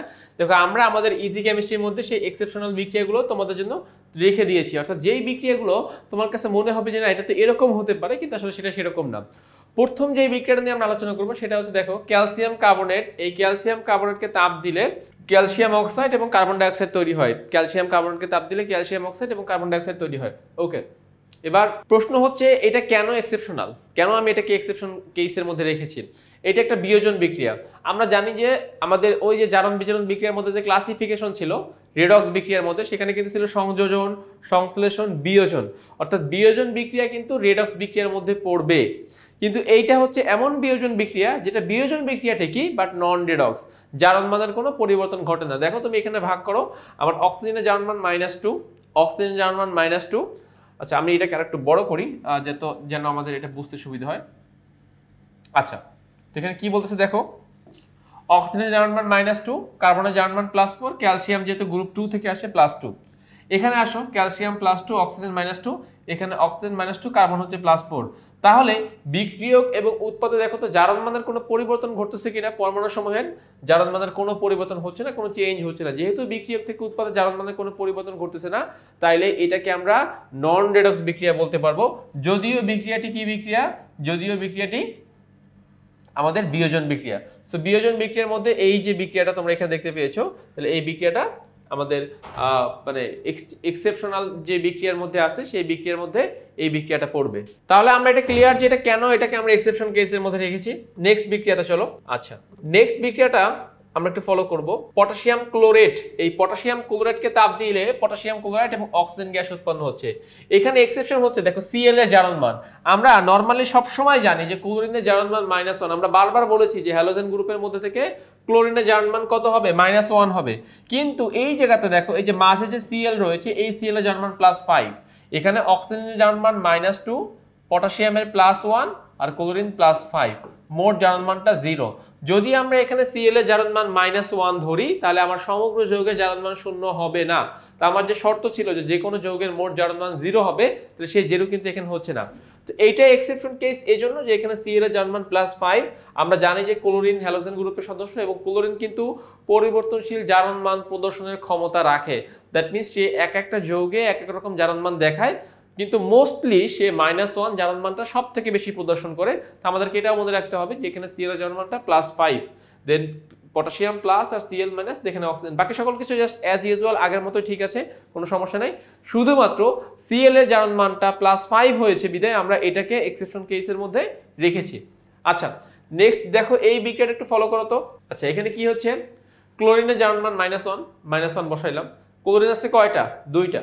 ক্লোরিন পাচ্ছি আমি 2টাতে, 2টা মিলে কত হবে? -1 মিলে -2 তৈরি করবে। তাহলে মার্কারি Hg বা মার্কারির জারণ মান হতে হবে বিক্রিয়কে +2। এখানে দেখো মার্কারি একা আছে, এজন্য তার জারণ মানটা হচ্ছে 0। আবার উৎপাদে আসি, উৎপাদে Cl এর জারণ মান -1 ঠিকই থাকবে, কিন্তু মার্কারির জারণ মান +1 হয়ে যাচ্ছে। এখন এইটা কিভাবে হচ্ছে, এখানে ফলো করো, 2টা Cl রয়েছে, 2টা Cl -1 মিলে -2 তৈরি করলো। তাহলে মার্কারির কি 2টা প্লাস তৈরি করতে হবে। এখন এই যে 2টা প্লাস তৈরি হবে সেটা তৈরি করবে কে? 2টা মার্কারি। দেখো Hg2, অর্থাৎ 2টা মার্কারি +1 মিলে +2 তৈরি করবে, +1 মিলে +2 তৈরি করবে। তাহলে +2 যদি তৈরি হয় তাহলে আমার একটা মার্কারির হতে হবে +1 আর একটা মার্কারি +1, মোট +2। ডিফারেন্সটা কোথায়? এইখানে মার্কারি একটা ছিল বা একটা মার্কারি ছিল বিদেশে, তার উপরে আমরা +2 দিয়েছি, কিন্তু এখানে তো মার্কারি 2টা। তাহলে আমরা তো আর এটার উপরে যদি 2টা প্লাস দেই বা +2 লিখি তাহলে মোট প্লাস হয়ে যাচ্ছে 4টা, কিন্তু মোট প্লাস তো আর 4টা হবে না, মোট প্লাস হতে হবে 2টা, বিদায় আমরা এখানে একটা প্লাস দিব। তাহলে 2টা মার্কারি +1 মিলে +2 তৈরি করবে। আচ্ছা, সো নেক্সট যেই কাজগুলো দেখো, নেক্সট কাজগুলো এখানে মার্কারির দ্বারাই জারণ হচ্ছে, মার্কারির দ্বারাই বিজারণ হচ্ছে, এখানে মানে একই পদার্থের জারণ বিজারণ সম্পন্ন হচ্ছে। আমরা দেখো এই যে মার্কারি Hg+ থেকে যদি Hg সাথে কম্পেয়ার করি, দেখো তো পজিটিভ চার্জের মান কমতেছে, বিজারণ, পজিটিভ চার্জের মান কমতেছে, বিজারণ। আবার যদি এই মার্কারির সাথে এই মার্কারি কম্পেয়ার করি তাহলে পজিটিভ চার্জের মান বাড়তেছে, জারণ। তাহলে দেখো একই পরমাণু, মানে মার্কারি এখানে এক রকমেরই পরমাণু, সে জারণ হিসেবেও ভূমিকা পালন করতেছে জারণ অর্ধ বিক্রিয়ায়, বিজারণ অর্ধ বিক্রিয়ায় ভূমিকা পালন করতেছে, বা সে জারক বিজারক উভয় রূপে সে ক্রিয়া করতেছে। তো এই জন্য এটাকে আমরা এক্সেপশনাল কেসের মধ্যে রেখেছি যে একই পরমাণু জারণ বিজারণ বোথ কেসে সে ভূমিকা রাখছে। তো এই জন্য কিন্তু বিক্রিয়াটা এক্সেপশনাল কেসের মধ্যে রাখা হয়েছে। আশা করতেছি তোমরা এই পার্টটুকু খুব সুন্দরভাবে বুঝতে পেরেছো। আচ্ছা, এবারে আসো আরেকটা বিক্রিয়া, শ্বসন প্রক্রিয়ায়। শ্বসন প্রক্রিয়ায় কি উৎপন্ন হয়? আমাদের শক্তি উৎপন্ন হয়, গ্লুকোজ জারিত হয়ে শ্বসন প্রক্রিয়ায় শক্তি উৎপাদন করতে পারে, তাপ শক্তি। এখানে এই বিক্রিয়াটাকেও আমরা জারণ বিজারণ বিক্রিয়ার মধ্যে রেখেছি। এখানে মূল কাজ হচ্ছে, দেখো কার্বন, দেখো টোটাল যে গ্লুকোজ, এই গ্লুকোজের মধ্যে অক্সিজেন -2 আর হাইড্রোজেন +1, কার্বনের জারণ মান এখানে 0। অর্থাৎ একটা যৌগের মধ্যে কোন একটা পার্টিকুলার পরমাণুর জারণ মান 0 হতে পারে, এটা গ্লুকোজকে দেখলে বোঝা যায়, বা গ্লুকোজের এই বিক্রিয়া থেকে বোঝা যায় যে এখানে অক্সিজেন হচ্ছে -2, হাইড্রোজেন হচ্ছে +1 আর কার্বনের জারণ মান এখানে 0। আর অক্সিজেনের জারণ মান তো এখানে অ্যাজ ইউজুয়াল 0, কারণ অক্সিজেন অণু আকারে রয়েছে। কার্বন ডাইঅক্সাইডের মধ্যে কার্বন হচ্ছে +4, অক্সিজেন -2, আর পানির মধ্যে হাইড্রোজেন +1, অক্সিজেন -2, আর পাচ্ছি প্রচুর তাপ শক্তি। তাহলে এখান থেকে আমরা যে সমগ্র জারণ মান, সেই জারণ মানটা আমরা কমপ্লিট করলাম। দেন আমরা কম্পেয়ার করব, দেখো কার্বনের সাথে কম্পেয়ার করো, 0 থেকে +4 হয়েছে, 0 থেকে +4, তাহলে কার্বন কি করেছে বলো তো? 4টি ইলেকট্রন ত্যাগ করেছে, কার্বন 4টি ইলেকট্রন ত্যাগ করেছে। সো টোটাল কার্বন 6টা থেকে তাহলে মোট আচ্ছা 24 ইলেকট্রন হবে এখানে, 24 ইলেকট্রন হবে। যদি আমরা 6 দিয়ে গুণ দেই তাহলে 24 ইলেকট্রন, একজনে যদি 4টা করে তাহলে 6 জনে মোট 424 ইলেকট্রন ত্যাগ হবে, মোট 6টা C4+ পাচ্ছি আমরা। আবার অক্সিজেনের কাছে আসো, অক্সিজেন কি হচ্ছে? 0 থেকে 2- হচ্ছে, তাহলে 2টি ইলেকট্রন সে গ্রহণ করবে। তাহলে যদি 6 দুগুণী 12টা অক্সিজেন নাও, তাহলে 12টা অক্সিজেন দিলে 12 দুগুণী 24টা হয়ে যাচ্ছে, এখানে 12 অক্সিজেন পেয়ে যাচ্ছি। তো একটাকে 1 নং সমীকরণ, একটাকে 2 নং সমীকরণ। তাহলে এখানে এক্সেপশনাল জিনিস কি পাচ্ছি আমরা? যে একটা যৌগের মধ্যে কোনো একটা পার্টিকুলার পরমাণু জারণ মান কি হতে পারে বলো তো? 0 হতে পারে, যেরকম hydrogen plus, oxygen minus, but কার্বনের জারণ মান এখানে 0 পাচ্ছি আমরা। এই জন্য এটাকে আমরা এক্সেপশন কেসের মধ্যে রেখেছি। আচ্ছা, লাস্ট এই বিক্রিয়াটা একটু দেখো তো, এই বিক্রিয়াতে কি হবে, এটা কিভাবে আমরা সমাধান করব? এটা আমাদের বইয়েরই বিক্রিয়া, বাট কেন এটাকে আমরা এক্সেপশনের মধ্যে রেখেছি খেয়াল করো। কার্বন, হাইড্রোজেন যেহেতু পজিটিভ অধাতুর সাথে যুক্ত হচ্ছে, তাহলে কার্বন অবশ্যই নেগেটিভ হবে, তাহলে কার্বন নেগেটিভ হলো। এখানে অক্সিজেন জারণ মান 0, এখানে CO2 তে অক্সিজেন জারণ মান -2, তাহলে দুইটা অক্সিজেন কি হবে? -2 মিলে মোট কত হবে? -2 মিলে মোট তৈরি হবে -4। তাহলে কার্বনের কত তৈরি হতে হবে? কার্বনের তৈরি হতে হবে +4, আর H2 এর মধ্যে H হচ্ছে প্লাস আর অক্সিজেন হচ্ছে 2 মাইনাস, কারণ অক্সিজেন অধাতু এবং অক্সিজেনের জারণ মান ম্যাক্সিমাম কেসে -2 আমরা ব্যবহার করি। এক্সেপশন কেসটা হচ্ছে জারণের ক্ষেত্রে। দেখো বিক্রিয়কে কার্বনের জারণ মান -4, উৎপাদে কার্বনের জারণ মান +4, তাহলে এই যে বিশাল একটা ডিফারেন্স, এই ডিফারেন্সটার কারণে এটা সি এক্সেপশন। যেরকম এখন আমাকে কি করতে হবে, দেখো C4- থেকে 8টা ইলেকট্রন ত্যাগ হয়ে কি হবে বলো তো, C4+ হবে। অর্থাৎ যদি আমরা এটাকে একটু সংখ্যা রেখায় দেখাই তাহলে তোমাদের কাছে একটু বুঝতে একটু ইজি লাগবে। ধরো এই হচ্ছে 0, এই 2, এই 4, আর এই হচ্ছে -2, এই হচ্ছে -4। তাহলে আমি আসি ধরো এই -4 এর এইখানে, আমাকে যেতে হবে +4 এর এইখানে। তাহলে আমরা তখন কি করব, তখন কয়টা ইলেকট্রন ত্যাগ করতে হবে, 8টা ইলেকট্রন। ফার্স্টে -4 থেকে 0 তে যাও, 4টা ইলেকট্রন ত্যাগ করতে হবে। আবার 0 থেকে +4 এ যাও, আরো 4টা ইলেকট্রন ত্যাগ করতে হবে। তাহলে সোজা যদি আমরা -4 থেকে ডিরেক্টলি +4 এ যেতে চাই, আমাদেরকে কিন্তু মোট 8টা ইলেকট্রন ত্যাগ করা লাগতেছে। তো এই জায়গাতে এই কথাগুলোই ব্যাখ্যার মধ্যে বলা হয়েছে যে আমরা নর্মালি দেখি যে জারণ মান মাইনাস থেকে প্লাস বা 0 থেকে মাইনাস হয়, কিন্তু এইখানে আসলে কি হচ্ছে, এখানে জারণ মান মাইনাস থেকে প্লাস হচ্ছে। নর্মালি আমরা কি দেখি, মাইনাস থেকে 0, মাইনাস থেকে প্লাস, এভাবে দেখি আর কি। কিন্তু এখানে ওই যে যেটা বললাম যে নাম্বার 1 8টা ইলেকট্রন এখানে দেখানো লাগতেছে সমীকরণ হিসেবে, আর মাইনাস থেকে জারণ মান কোথায় যাচ্ছে, প্লাসে যাচ্ছে সরাসরি, মাইনাস থেকে সরাসরি জারণ মান প্লাসে যাচ্ছে, সেই জন্য এটাকে আমরা এক্সেপশন কেস হিসেবে বলতে পারবো। ওকে, সো আমাদের জারণ বিজারণের এক্সেপশন কেসগুলো শেষ। এবার যাব আমরা লা শাতেলিয়ার নীতিতে।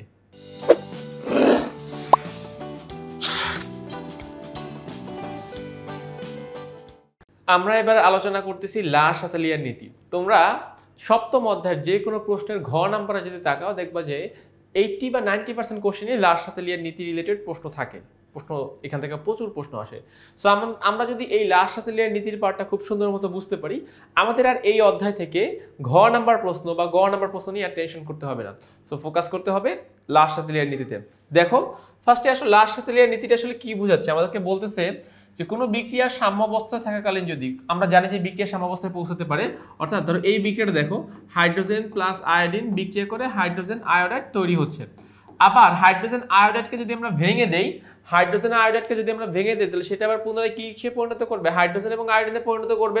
তাহলে সাম্যাবস্থা বলতে বোঝানো হয় আমাদের দুইটা দিক, এটাকে বলা হয় আমরা এই যে ডান দিক যেটাকে বলা হয়, মানে ডানের দিকে যখন বিক্রিয়াটা যায় সেটাকে বলি আমরা সম্মুখমুখী বিক্রিয়া, আর বামের দিকে যে বিক্রিয়াটা আসে সেটাকে বলা হয় বিপরীতমুখী বা পশ্চাৎমুখী বিক্রিয়া। তো আমরা এখন এই সাম্যাবস্থায় বলতে জাস্ট বিক্রিয়াটার সম্মুখমুখী বিক্রিয়া এবং বিপরীতমুখী বা পশ্চাৎমুখী বিক্রিয়ার হার যখন সমান থাকে বা সেম মনে হয়, তখন সেই পার্টটাকে বলা হয় লা শাতেলিয়ার, মানে সাম্যাবস্থা আর কি।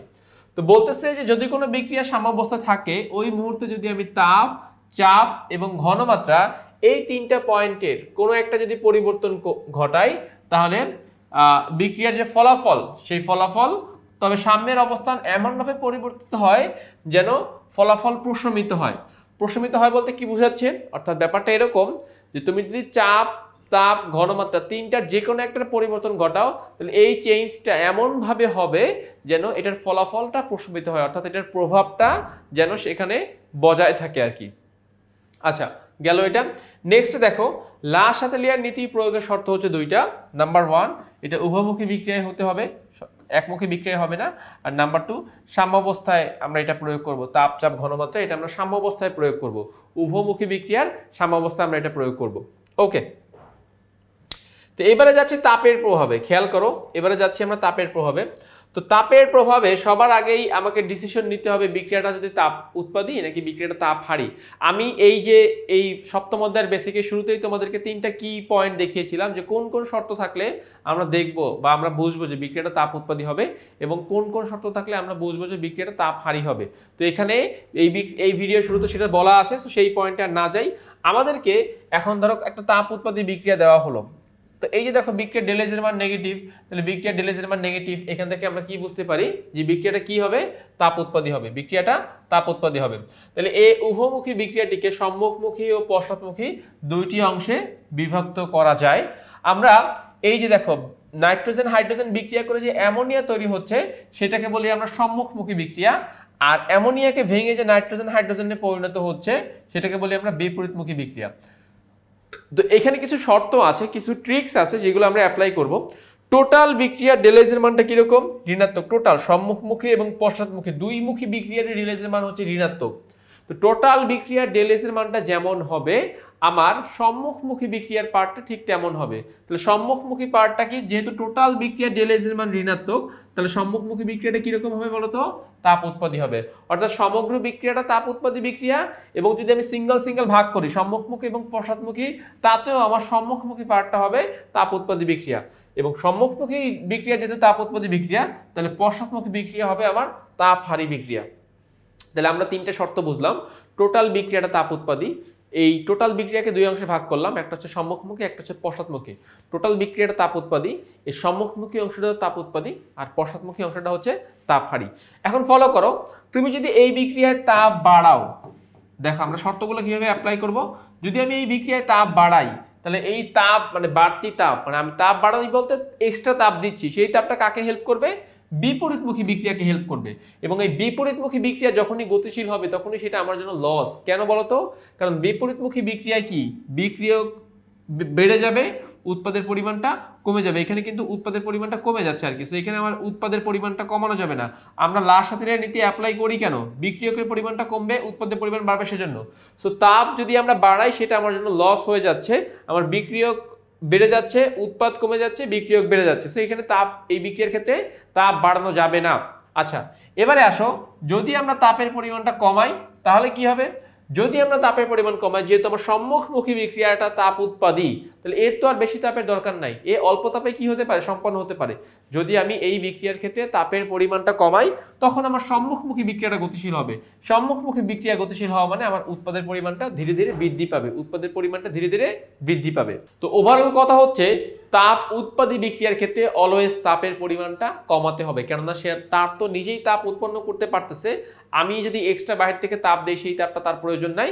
তাপ উৎপাদী বিক্রিয়ার ক্ষেত্রে আমরা সবসময় বিক্রিয়াটা কম তাপে সম্পন্ন করতে চেষ্টা করব, তাপ উৎপাদী বিক্রিয়ার ক্ষেত্রে। আচ্ছা, এবারে যাচ্ছি আমরা নেক্সট অ্যানাদার যে শর্ত, সেটা হচ্ছে তাপহারী বিক্রিয়ার ক্ষেত্রে। তাপহারী বিক্রিয়ার ক্ষেত্রে আসলে কি হবে, তাপহারী বিক্রিয়ার ক্ষেত্রে ঠিক সেম ভাগে ভাগ করো। তাপহারী মানে কি, টোটাল বিক্রিয়া তাপহারী। তাহলে আমি একটু আগেই বলেছিলাম যে টোটাল বিক্রিয়া যেহেতু তাপহারী হবে, এর সম্মুখমুখী পার্টটা হবে তাপহারী, আর পশ্চাৎমুখী পার্টটা হবে তাপ উৎপাদী। সম্মুখমুখী পার্টটা হবে তাপহারী, আর পশ্চাৎমুখী পার্টটা হবে তাপ উৎপাদী। আচ্ছা, গেল এইটুকু। দেন এখান থেকে সম্মুখমুখী পার্ট যেহেতু তাপহারী আর পশ্চাৎমুখী পার্ট যেহেতু তাপ উৎপাদী, ধরো আমি এই বিক্রিয়ায় তাপের পরিমাণ এখানেও ধরো বাড়াচ্ছি, তাপের পরিমাণ যদি আমি এখানে বাড়াই, তাহলে এই যে বাড়তি তাপ কাকে হেল্প করবে, সম্মুখমুখী পার্ট হেল্প করবে। মনে রাখবা, এখানে তাপ যদি বাড়াও, তারই মানে সেই বিক্রিয়াটাই গতিশীল হবে যেই বিক্রিয়ায় তাপের প্রয়োজন আছে। আবার তাপ যদি কমাও, সেই বিক্রিয়াটাই গতিশীল হবে যেই বিক্রিয়ায় তাপের প্রয়োজন নাই। সো আমাকে এইভাবে চিন্তা করতে হবে। তো আমি যদি এক্সট্রা তাপ এখানে দেই, তাহলে সম্মুখমুখী পার্টটা তাপহারী, ওর তাপের দরকার আছে, তার মানে কি এই সম্মুখমুখী বিক্রিয়াটা গতিশীল হবে। গতিশীল হলে আমার উৎপাদের পরিমাণটা বাড়বে, কেননা সম্মুখমুখী বিক্রিয়া গতিশীল হলে কি হয়, বিক্রিয়ক কমে যায়, উৎপাদ বেড়ে যায়। আবার যদি তুমি এই বিক্রিয়ায় তাপের পরিমাণ কমিয়ে দাও, তাহলে লাভবান হবে কে, বিপরীতমুখী বিক্রিয়া লাভবান হবে। কেননা বিপরীতমুখী হচ্ছে তাপ উৎপাদী বিক্রিয়া, তার তো খুব বেশি তাপের দরকার নাই। তুমি যত কম তাপে বিক্রিয়া সম্পন্ন করবে, অত তোমার বিপরীতমুখী বিক্রিয়াটা গতিশীল হবে, এবং বিপরীতমুখী বিক্রিয়া গতিশীল হলে আমার বিক্রিয়কের পরিমাণ বেড়ে যাবে, আমার উৎপাদের পরিমাণটা কমে যাবে। এখন আমাদের ফোকাস যেহেতু উৎপাদকে কেন্দ্র করে, আমরা ফোকাস করি সবসময় উৎপাদে, এই জন্য আমাকে অলওয়েজ ফোকাস করতে হবে যেন এমনভাবে আমরা কাজগুলো করব যাতে করে যে আমার উৎপাদের পরিমাণটা যেন অলওয়েজ বেশি থাকে। তাহলে ফাইনাল সামারি হচ্ছে, তাপহারী বিক্রিয়ার ক্ষেত্রে আমি তাপ বাড়াবো, আর তাপ উৎপাদী বিক্রিয়ার ক্ষেত্রে আমি তাপের পরিমাণটা কমিয়ে ফেলবো। আচ্ছা, সো তাপের এই দুইটা প্রভাবই আসতে পারে, যে কোনো একটা প্রভাব ব্যাখ্যা করে দিলেই হয়ে যাবে তোমাদের, যেটা আসবে পরীক্ষা সেটা। আচ্ছা, এবার আসলে চাপের প্রভাব খেয়াল করো। তো চাপের প্রভাবে যাওয়ার আগে তিনটা জিনিস আমাদেরকে জানতে হবে। নাম্বার 1, কি কি পয়েন্ট এখানে বলেছে দেখো। প্রথমে বলেছে যে শুরুতে বিক্রিয়া সম্পন্ন করা এবং সমতাকরণ করা। আমরা শুরুতেই চাপের প্রভাবে শুরুতে আমরা বিক্রিয়াটা কমপ্লিট করব এবং বিক্রিয়াটা আমরা ব্যালেন্স করার চেষ্টা করব। সেকেন্ড কি বলেছে দেখো, যে বিক্রিয়ক ও উৎপাদের মোট মোল সংখ্যা হিসাব করা। তোমার কাছে যখন বিক্রিয়াটা ব্যালেন্স করা হয়ে যাবে, বিক্রিয়কে টোটাল কত মোল আছে আর উৎপাদে টোটাল কত মোল আছে সেটা এখন আমি ক্লিয়ার হয়ে যাব। তো আমি ফার্স্টে বিক্রিয়াটা কমপ্লিট করব এবং বিক্রিয়াটা ব্যালেন্স করব। ব্যালেন্স করার পর টোটাল বিক্রিয়কে কত মোল এবং টোটাল উৎপাদে কত মোল আছে সেটাও আমি হিসাব করে ফেলবো। 3 নাম্বার পয়েন্টটা অনেক বেশি গুরুত্বপূর্ণ, মনে রাখতে হবে। কি বলছে দেখো, চাপ বাড়ালে, খেয়াল করো, চাপ বাড়ালে যেই পাশে মোল সংখ্যা বেশি, বিক্রিয়া তার বিপরীত দিকে যাবে। চাপ যদি আমি বাড়াই, যেই পাশে মোল সংখ্যা বেশি, বিক্রিয়া তার বিপরীত দিকে যাবে। এখন ফর এক্সাম্পল একটা এক্সাম্পল দিই তোমাদেরকে। ধরো এখানে আছে 5 আর এখানে আছে 4, তুমি চাপ বাড়াচ্ছ, তাহলে কি 5 থেকে কোন দিকে যাবে? বেশি থেকে আস্তে আস্তে কোন দিকে যাবে? কমের দিকে যাবে, অর্থাৎ 5 থেকে আস্তে আস্তে বিক্রিয়া 4 এর দিকে যাবে। আবার ধরো এখানে হচ্ছে 5 আর এখানে হচ্ছে 7, আমি চাপ বাড়াচ্ছি, তখন 7 থেকে বিক্রিয়া কোন দিকে আসবে? 5 এর দিকে আসবে। তাহলে 3 নাম্বার পয়েন্ট এটাই বলতেছে, চাপ বাড়ালে বিক্রিয়া সবসময় বেশি মোল সংখ্যা থেকে কম মোল সংখ্যার দিকে যাবে। তাহলে আমরা এই 3টা পয়েন্ট মাথায় রেখে সামনে আগাবো। আচ্ছা, এবারে আসো, আমাদের এখানে 3টে শর্ত আসতে পারে, যেরকম তাপের প্রভাবে 2টা শর্ত তোমরা দেখেছো, একটা বিক্রিয়া তাপ উৎপত্তি হতে পারে আর একটা বিক্রিয়া তাপ হারি হতে পারে। চাপের বেলায়ও আমাদেরকে 3 রকমের সমস্যা বা 3 রকমের যেই শর্ত সেটা আমাকে ফেস করা লাগতে পারে।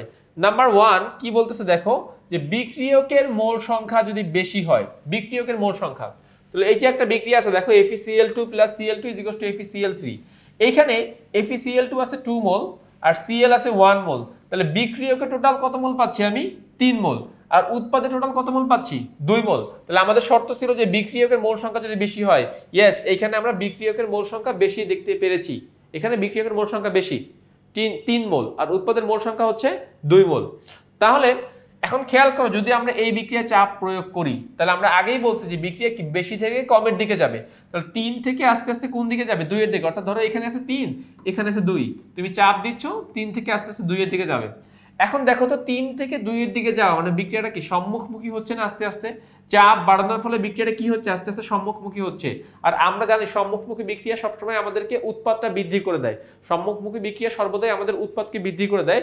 যেহেতু এই বিক্রিয়ায় চাপ বাড়ানোর ফলে বিক্রিয়া সম্মুখমুখী হচ্ছে, বিক্রিয়া সম্মুখভাবে যাচ্ছে, তাহলে আমরা এই বিক্রিয়া চাপের পরিমাণ বাড়াবো, ফলে বিক্রিয়া সম্মুখমুখী হবে, আমার উৎপাদের পরিমাণটা বাড়বে।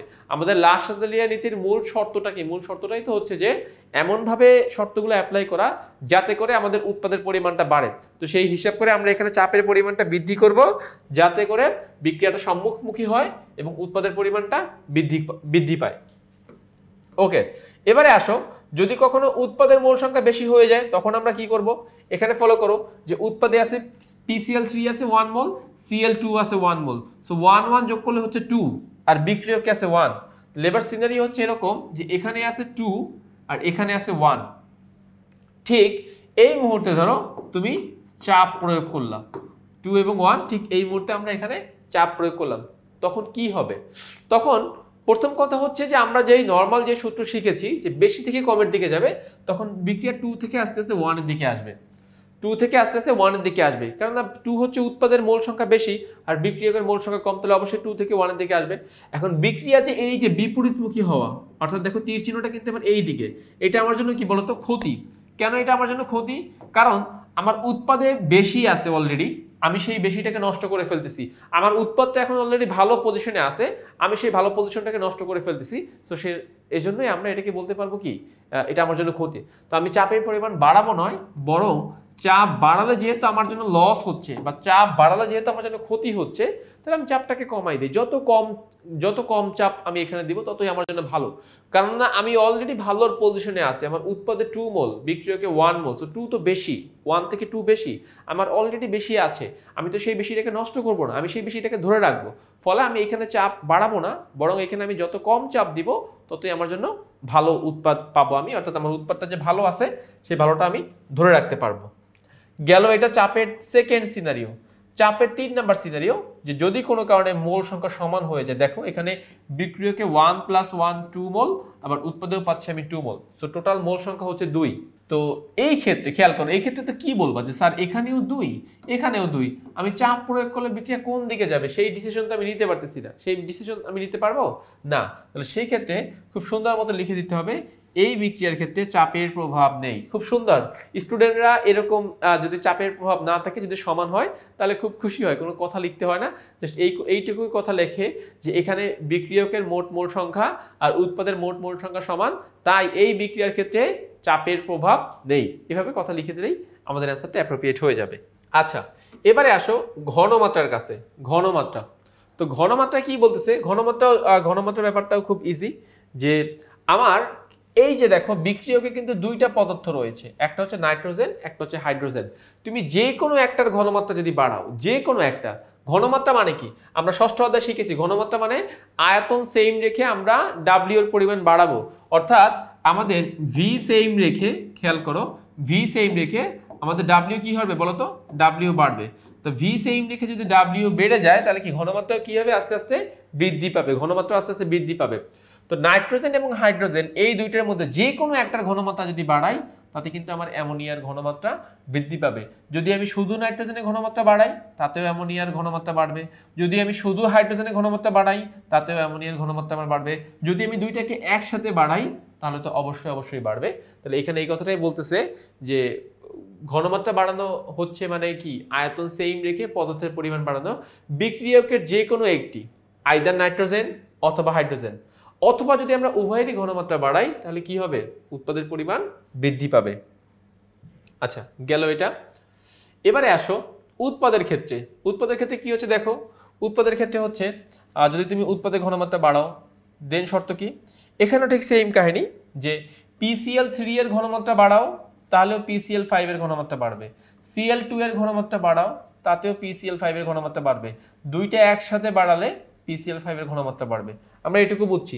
এখন কথা হচ্ছে আমরা তো উৎপাদের ঘনমাত্রা বৃদ্ধি করে তার বিক্রিয়কের ঘনমাত্রা বাড়াবো না, তাই না? আমরা চেষ্টা করব বিক্রিয়কের ঘনমাত্রা বৃদ্ধি করে কিভাবে উৎপাদের ঘনমাত্রা বৃদ্ধি করা যায়। তাহলে সেই ক্ষেত্রে আমরা শুধুমাত্র যদি PCl5 এর ঘনমাত্রা বাড়াই, শুধুমাত্র যদি আমরা PCl5 এর ঘনমাত্রা বাড়াই তাহলে একই সাথে PCl3ও বাড়বে, একই সাথে PCl2ও বাড়বে। কেননা PCl5 কে ভাঙলে আমরা কয়টা বস্তু পাবো, দুইটা, PCl3ও পাবো, PCl2ও পাবো। তাহলে এখানে যদি আমি বিক্রিয়ক একার ঘনমাত্রা বাড়াই তাহলে একই সাথে আমার দুইটা উৎপাদেরই ঘনমাত্রা কি হচ্ছে, আস্তে আস্তে বৃদ্ধি পেয়ে যাচ্ছে। তো মূলত এই বিষয়টাই এখানে বোঝানো হচ্ছে যে বিক্রিয়কের ঘনমাত্রা বাড়ালে উৎপাদ বাড়বে, মানে উৎপাদের ঘনমাত্রা বাড়বে, আবার উৎপাদের ঘনমাত্রা বাড়ালে বিক্রিয়কের ঘনমাত্রা বাড়বে। তো আমার দুইটারই ঘনমাত্রা বাড়াতে হবে এমনটা না, বিক্রিয়ক দুইটা থাকলে যে কোনো একটার ঘনমাত্রা বাড়ালেই হবে, উৎপাদ দুইটা হলে যে কোনো একটার ঘনমাত্রা বাড়ালেই আমাদের যার ঘনমাত্রা বৃদ্ধি করতে চাই সেটা। আর দুইটা ঘনমাত্রা যদি বাড়াই, দুইটা বিক্রিয়কের ঘনমাত্রা যদি বাড়াই তাহলে তো অবশ্যই অবশ্যই উৎপাদের ঘনমাত্রা বাড়বে। এখানে এটাই বোঝানো হচ্ছে। তো আমরা কিন্তু লাস্ট শাস্ত্রীয় নীতি তাপ নিয়ে কথা বলেছি, তাপের দুইটা পার্ট ছিল, তাপ উৎপাদী, তাপ হারি, সেই দুটো নিয়ে কথা বলেছি। চাপ নিয়ে কথা বলেছি, চাপের ছিল তিনটা পার্ট, বিক্রিয়কের মোল সংখ্যা বেশি হলে, উৎপাদের মোল সংখ্যা বেশি হলে, মোল সংখ্যা সমান হলে, আমরা পুরো পার্ট নিয়ে কথা বলেছি। ঘনমাত্রার ছিল দুইটা পার্ট, বিক্রিয়কের ঘনমাত্রা বৃদ্ধি করলে কি হবে আর উৎপাদের ঘনমাত্রা বৃদ্ধি করলে কি হবে সেটা নিয়েও কথা বলেছি। ব্যাস, আমাদের লাস্ট শাস্ত্রীয় নীতি এভাবেই প্রশ্ন আসবে। আসলে আমি কোন ক্যাটাগরিতে পড়তেছি, আমার প্রত্যেকটা ক্যাটাগরি কিন্তু আলাদা আলাদাভাবে ডিফাইন করা হয়েছে। আমি যেই ক্যাটাগরিতে পড়বো আমি শুধুমাত্র ওই ক্যাটাগরির শর্তগুলো, ওই ক্যাটাগরির ব্যাখ্যা লিখে দিলে আমাদের অ্যান্সারটা হয়ে যাবে। তাহলে লাস্ট শাস্ত্রীয় নীতি কমপ্লিট। এবারে চলো আমরা বিশেষ কয়েকটা বিক্রিয়া দেখি, আমরা আমাদের এই পর্বটা শেষ করব। এবারে আমরা যাব আমাদের এই পর্বের একদম শেষ অংশে, রেডক্স বাদে অন্যান্য বিক্রিয়া। অর্থাৎ রেডক্স বিক্রিয়ায় তো আমরা জানি জারণ বিজারণ বিক্রিয়া ঘটে, সেখানে ইলেকট্রন আদান প্রদান হয়।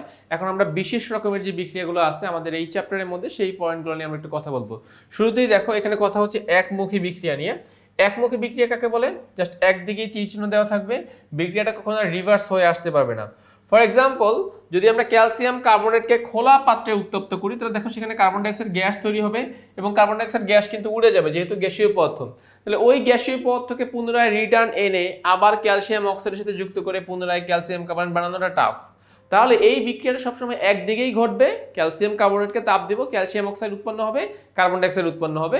তো যদি এই বিক্রিয়া খোলা পাত্রে সম্পন্ন করা হয় তাহলে এই বিক্রিয়াটাকে আমরা একমুখী বিক্রিয়া বলতে পারবো। সেকেন্ড পার্ট হচ্ছে উভমুখী বিক্রিয়া। উভমুখী বিক্রিয়া মানে কি? বিক্রিয়াটা দুই দিকেই সম্পন্ন হতে পারবে।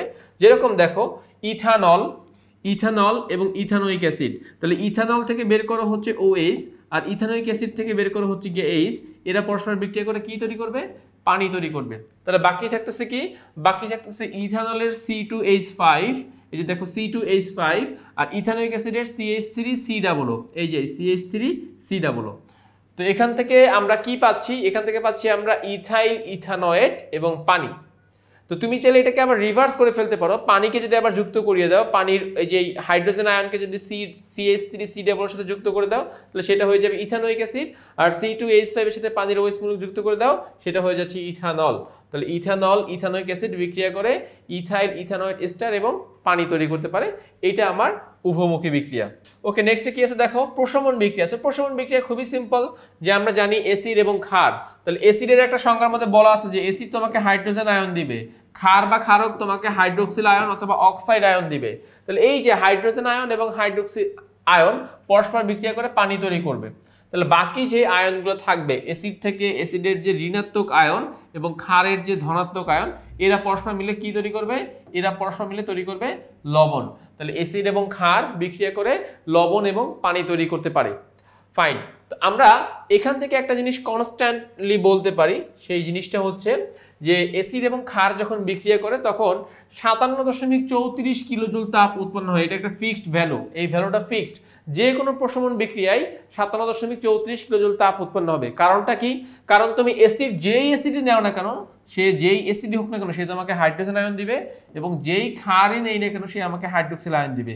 তাহলে এই যে হাইড্রোজেন আয়ন এবং হাইড্রোক্সিল আয়ন বিক্রিয়া করে যে পানি তৈরি করবে, এই প্রসেসটুকু হচ্ছে তাপ উৎপাদী প্রসেস, এবং এই পানি তৈরি হওয়ার সময় 57.34 কিলোজুল তাপ উৎপন্ন হয়।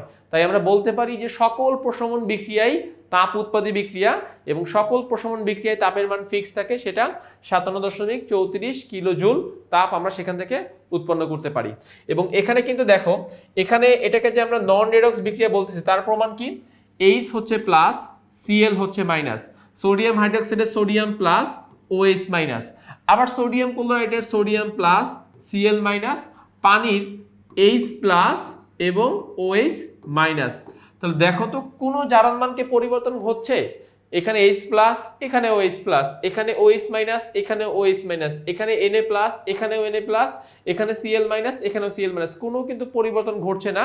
তাই আমরা এটাকে নন রেডক্স বিক্রিয়া বলতে পারবো। প্রশমন বিক্রিয়া হচ্ছে আমাদের নন রেডক্স বিক্রিয়া। তো তোমাদেরকে আরেকটা মেজর ডিফারেন্সটা আমি একটু বলে দেই। এখানে দেখো, প্রশমন বিক্রিয়া বা নন রেডক্স বিক্রিয়া যখন পানি আসবে, সেই পানিকে আমরা এরকম H প্লাস এবং OH মাইনাস এরকম দুইটা অংশে ভাগ করি। বাট জারণ বিজারণ বিক্রিয়া যখন পানি থাকে তখন সেই পানিকে আমরা ভাগ করি H প্লাস আর অক্সিজেন 2 মাইনাস, এভাবে আর কি। তাহলে রেডক্স এবং নন রেডক্স উভয় বিক্রিয়ায় পানি আসতে পারে। এইটাকে আমরা করি হচ্ছে কি, যে নন রেডক্সের জন্য আমরা এইভাবে ডিভাইড করি, আর রেডক্সের বেলায় আমরা পানিকে H প্লাস অক্সিজেন 2 মাইনাস এরকম দুইটা অংশে বিভক্ত করি। তো আশা করতেছি এই মেজর ডিফারেন্সটুকু তোমরা মনে রাখবে। আচ্ছা, এরপরেরটা যাচ্ছি পরের অংশে। পরের অংশে কি বলতেছে দেখো, অদক্ষেপণ বিক্রিয়া। তো অদক্ষেপণ বিক্রিয়ায় কি হবে? অদক্ষেপণ বিক্রিয়ায় অদক্ষেপ পড়বে। তো সহজ হিসাব, অদক্ষেপণ বিক্রিয়া চিনব কিভাবে? দেখো, আমরা বলছিলাম যে যদি কখনো অ্যাকোয়াস থাকে, অ্যাকোয়াস মানে কি বলতো? অ্যাকোয়াস মানে যেই বস্তু পানির সাথে দ্রবীভূত হয় সেইটার পাশে আমরা অ্যাকোয়াস কথাটা মেনশন করে লিখে দিই যে NaCl অ্যাকোয়াস, তার মানে NaCl কে পানিতে দ্রবীভূত করে নিচ্ছি। আবার ধরো সিলভার নাইট্রেট, এটা অ্যাকোয়াস, এটাকে পানিতে দ্রবীভূত করে নিচ্ছি। তো এই জায়গাতে খেয়াল করো, উভয় বিক্রিয়কে কিন্তু পানিতে দ্রবীভূত হচ্ছে, কিন্তু উভয় উৎপাদ পানিতে আর দ্রবীভূত হচ্ছে না। একটা উৎপাদ পানিতে দ্রবীভূত হচ্ছে, সোডিয়াম নাইট্রেট। এই যে সিলভার ক্লোরাইড, এই সিলভার ক্লোরাইড কিন্তু পানিতে দ্রবীভূত হচ্ছে না। পানিতে দ্রবীভূত হচ্ছে না বিধায় তার পাশে অ্যাকোয়াস লেখা নাই, তার পাশে লেখা আছে সলিড, এবং একটা নিম্নমুখী তীর চিহ্ন দেওয়া আছে। নিম্নমুখী তীর চিহ্ন দ্বারা বোঝানো হচ্ছে যে এখানে এই যে সিলভার ক্লোরাইডের অদক্ষেপ তৈরি হবে। তো ওভারঅল কথা হচ্ছে যে আমাদের সিলভার ক্লোরাইড বা সিলভার নাইট্রেট, যার কথাই বলো না কেন, যেই বিক্রিয়ার মাধ্যমে আমরা অদক্ষেপ তৈরি করতে পারবো সেই বিক্রিয়াকে বলবো আমরা অদক্ষেপণ বিক্রিয়া। অদক্ষেপণ বিক্রিয়া চেনার উপায় হচ্ছে একটা, যে আমি বিক্রিয়ক এবং উৎপাদ সবার ভৌত অবস্থার দিকে তাকাবো। যদি দেখি যে না, উভয় বিক্রিয়ক অ্যাকোয়াস এবং উভয় উৎপাদের মধ্যে একটা উৎপাদ অ্যাকোয়াস এবং আরেকটা উৎপাদ সলিড, তাহলে এই যে উভয় উৎপাদের মধ্যে যেই উৎপাদটা সলিড হলো, এই উৎপাদটা কি করবে? অদক্ষেপ তৈরি করবে। এই উৎপাদটা অদক্ষেপ তৈরি করবে, এবং এই অদক্ষেপ তৈরি হওয়ার কারণে কিন্তু আমরা এটাকে অদক্ষেপণ বিক্রিয়া বলতে পারবো। নাম্বার 1। নাম্বার 2, এটাকে তো আমরা একই সাথে নন রেডক্স বিক্রিয়াও বলতেছি, তাই না? তাহলে একটু দেখি, sodium plus Cl minus, silver plus nitrate মূলক যৌগমূলক আকারে ধরা হচ্ছে minus, silver plus chlorine minus, sodium plus nitrate minus. দেখো তো জারণ মানের কোনো পরিবর্তন হয়েছে কিনা? সোডিয়াম এখানেও প্লাস, এখানেও প্লাস, নাইট্রেট এখানেও মাইনাস, এখানেও মাইনাস, সিলভার এখানেও প্লাস, এখানেও প্লাস, ক্লোরিন এখানেও মাইনাস, এখানেও মাইনাস। তার মানে জারণ মানের কোনো রূপ পরিবর্তন হচ্ছে না, তাই আমরা এই বিক্রিয়াটিকে অদক্ষেপণ বিক্রিয়া বলতে পারবো। এবার তোমাদেরকে একটা চার্ট দেওয়া হচ্ছে। এই চার্টটা কি বলতো? এই চার্টটা হচ্ছে অদক্ষেপণ বিক্রিয়ার মাধ্যমেও কিন্তু চাইলে আমরা ধাতব আয়ন শনাক্ত করতে পারি। এবং এই কিভাবে শনাক্ত করব? আমাদের যে অদক্ষেপ, সেই অদক্ষেপের বর্ণ দেখে আমরা সেটা শনাক্ত করব। যেরকম দেখো, আমাদের যে একটু আগে সিলভার ক্লোরাইড যে অদক্ষেপ পেয়েছি, সেই সিলভার ক্লোরাইডের সাদা অদক্ষেপ দেখে আমরা সিলভার আয়ন শনাক্ত করতে পারবো। বেরিয়াম সালফেট, এই যে দেখো বেরিয়াম সালফেট, এই বেরিয়াম সালফেটেরও সাদা অদক্ষেপ দেখে আমরা কি শনাক্ত করতে পারবো? বেরিয়াম 2+। অ্যালুমিনিয়াম হাইড্রোক্সাইড, এই অ্যালুমিনিয়াম হাইড্রোক্সাইডের অ্যালুমিনিয়াম 3+ শনাক্ত করতে পারবো জেলির মতো সাদা বর্ণ দেখে।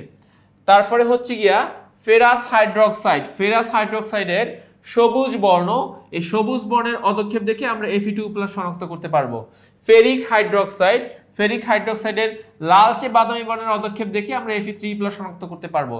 কপারের নীল বর্ণ, জিঙ্ক, ক্যালসিয়াম, লেড, ক্রোমিয়াম। তাহলে এই যে দেখো, এই যে বিক্রিয়াগুলো তোমাদের এখানে দেখানো হলো, এই প্রত্যেকটা বিক্রিয়া তোমাদের এমসিকিউতে আসতে পারে, এমসিকিউতে আসার মতো, ইভেন কখনো কখনো সিকিউতে আসতে পারে।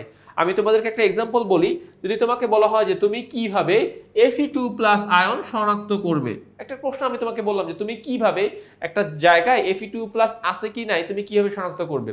তাহলে ফার্স্টে আমরা কি নিব, ফার্স্টে আমরা সেই Fe এর লবণ নিব, লবণের সাথে সোডিয়াম হাইড্রোক্সাইড বিক্রিয়া করাবো, উৎপন্ন হবে ফেরাস হাইড্রোক্সাইড এবং সোডিয়াম নাইট্রেট। তাহলে এই যে ফেরাস হাইড্রোক্সাইডের যে অদক্ষেপ পড়বে, সেখানে যদি দেখি যে না অদক্ষেপের কালারটা একটু সবুজ এর মতো, সবুজ বোঝা যাচ্ছে, তাহলে বুঝতে হবে সেখানে Fe আছে।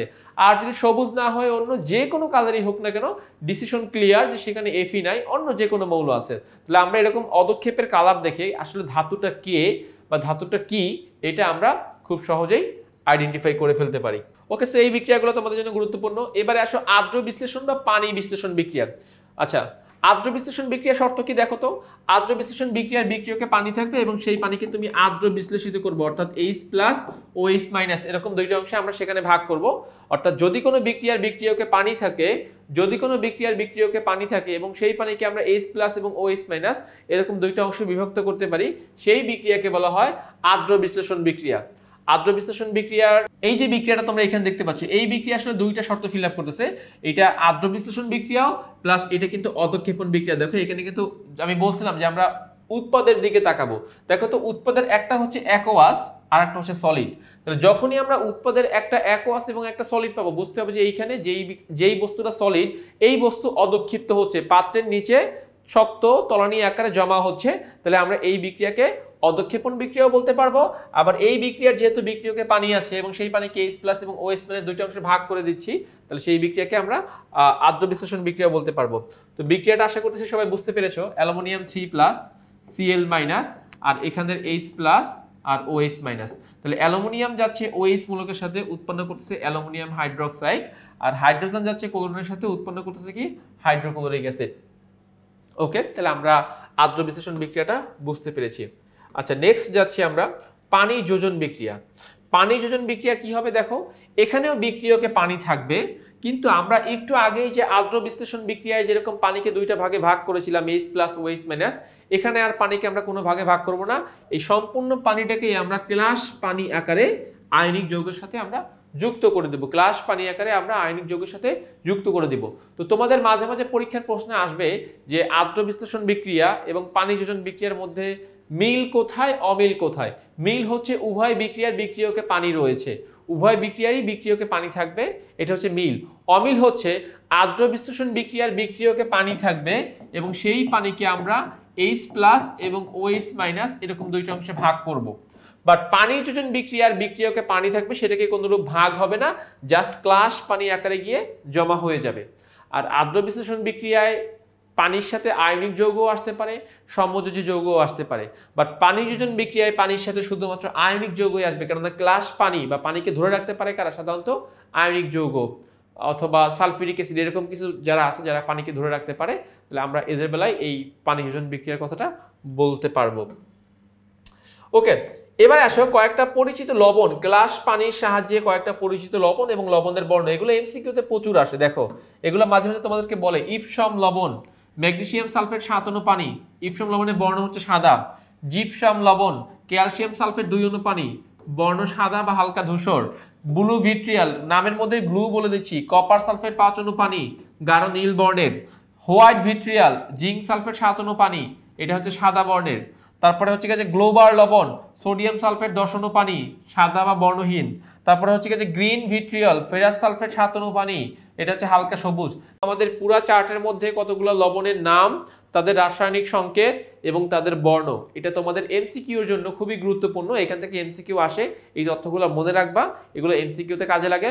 অথবা বিভিন্ন যেই তোমাদের কলেজ এডমিশন টেস্টে যে পরীক্ষাগুলো হয় না, বিভিন্ন কলেজে যে পরীক্ষা হয়, নটারডেম বা সেন্ট জোসেফ বা হলি ক্রস, এই সকল জায়গায়ও তোমাদের এগুলো প্রচুর আসে। তো এগুলো তোমরা সেই চিন্তা করেও পড়বা। আচ্ছা, সমানুকরণ বিক্রিয়া কাকে বলে? সমানুকরণ বিক্রিয়া কাকে বলতে পারবো? একটা সমাণু থেকে আর একটা সমাণু তৈরি হয়। সমাণু জিনিসটা কি বলতো? সমাণু জিনিসটা হচ্ছে একই বাবার দুই সন্তানের মতো, অর্থাৎ উভয়ের কিন্তু বাবা মা কিন্তু সেম, কিন্তু ভাই এবং বোন বা যার কথাই বলো না কেন তাদের কোয়ালিটি আলাদা হতে পারে, দেখতে আলাদা হতে পারে, এরকম আর কি। তো সমানুকরণ বিক্রিয়া কি হয় দেখো, এই যে আমার অ্যামোনিয়াম সায়ানাইড, এখানে দেখো নাইট্রোজেন কয়টা আছে? দুইটা আছে, কার্বন একটা আছে, হাইড্রোজেন চারটা আছে, অক্সিজেন একটা আছে। আবার এখান থেকে যে আমরা ইউরিয়া তৈরি করলাম, এখানে কিন্তু দেখো হাইড্রোজেন চারটা, নাইট্রোজেন দুইটা, কার্বন একটা, অক্সিজেন একটা। তাহলে তুমি বলতে পারো এখানে যতগুলো পরমাণু রয়েছে এখানেও ঠিক ততগুলো পরমাণুই রয়েছে, কিন্তু আমরা এদের মধ্যে বিন্যাসটা একটু পরিবর্তন করে দিচ্ছি, বিন্যাসটা একটু চেঞ্জ করে দিচ্ছি। এটা তাপের মাধ্যমেও করা যেতে পারে, অন্য ভিন্ন ভিন্ন প্রসেস থাকতে পারে যার মাধ্যমে আমরা তৈরি করতে পারবো। তা বলতেছে যদি দুইটি যৌগের আণবিক সংকেত এক থাকে, আণবিক সংকেত, আণবিক সংকেত বলতে কি যতগুলো কার্বন, হাইড্রোজেন, অক্সিজেন পরমাণুর সংখ্যা, কিন্তু গাঠনিক সংকেত ভিন্ন হয়, তখন তাদেরকে সমাণু বলা হয়। তো এখানে গাঠনিক সংকেত বলতে কি বুঝিয়েছে দেখো, এই যে CNO আছে, এই যে CNO আছে, এটাকে বলা হয় সায়ানাইড মূলক, ঠিক আছে? সো CNO একসাথে বিধায় আমরা সায়ানাইড বললাম, আবার এখানে CO মূলক একসাথে আছে বিধায় আমরা ইউরিয়া বলতেছি।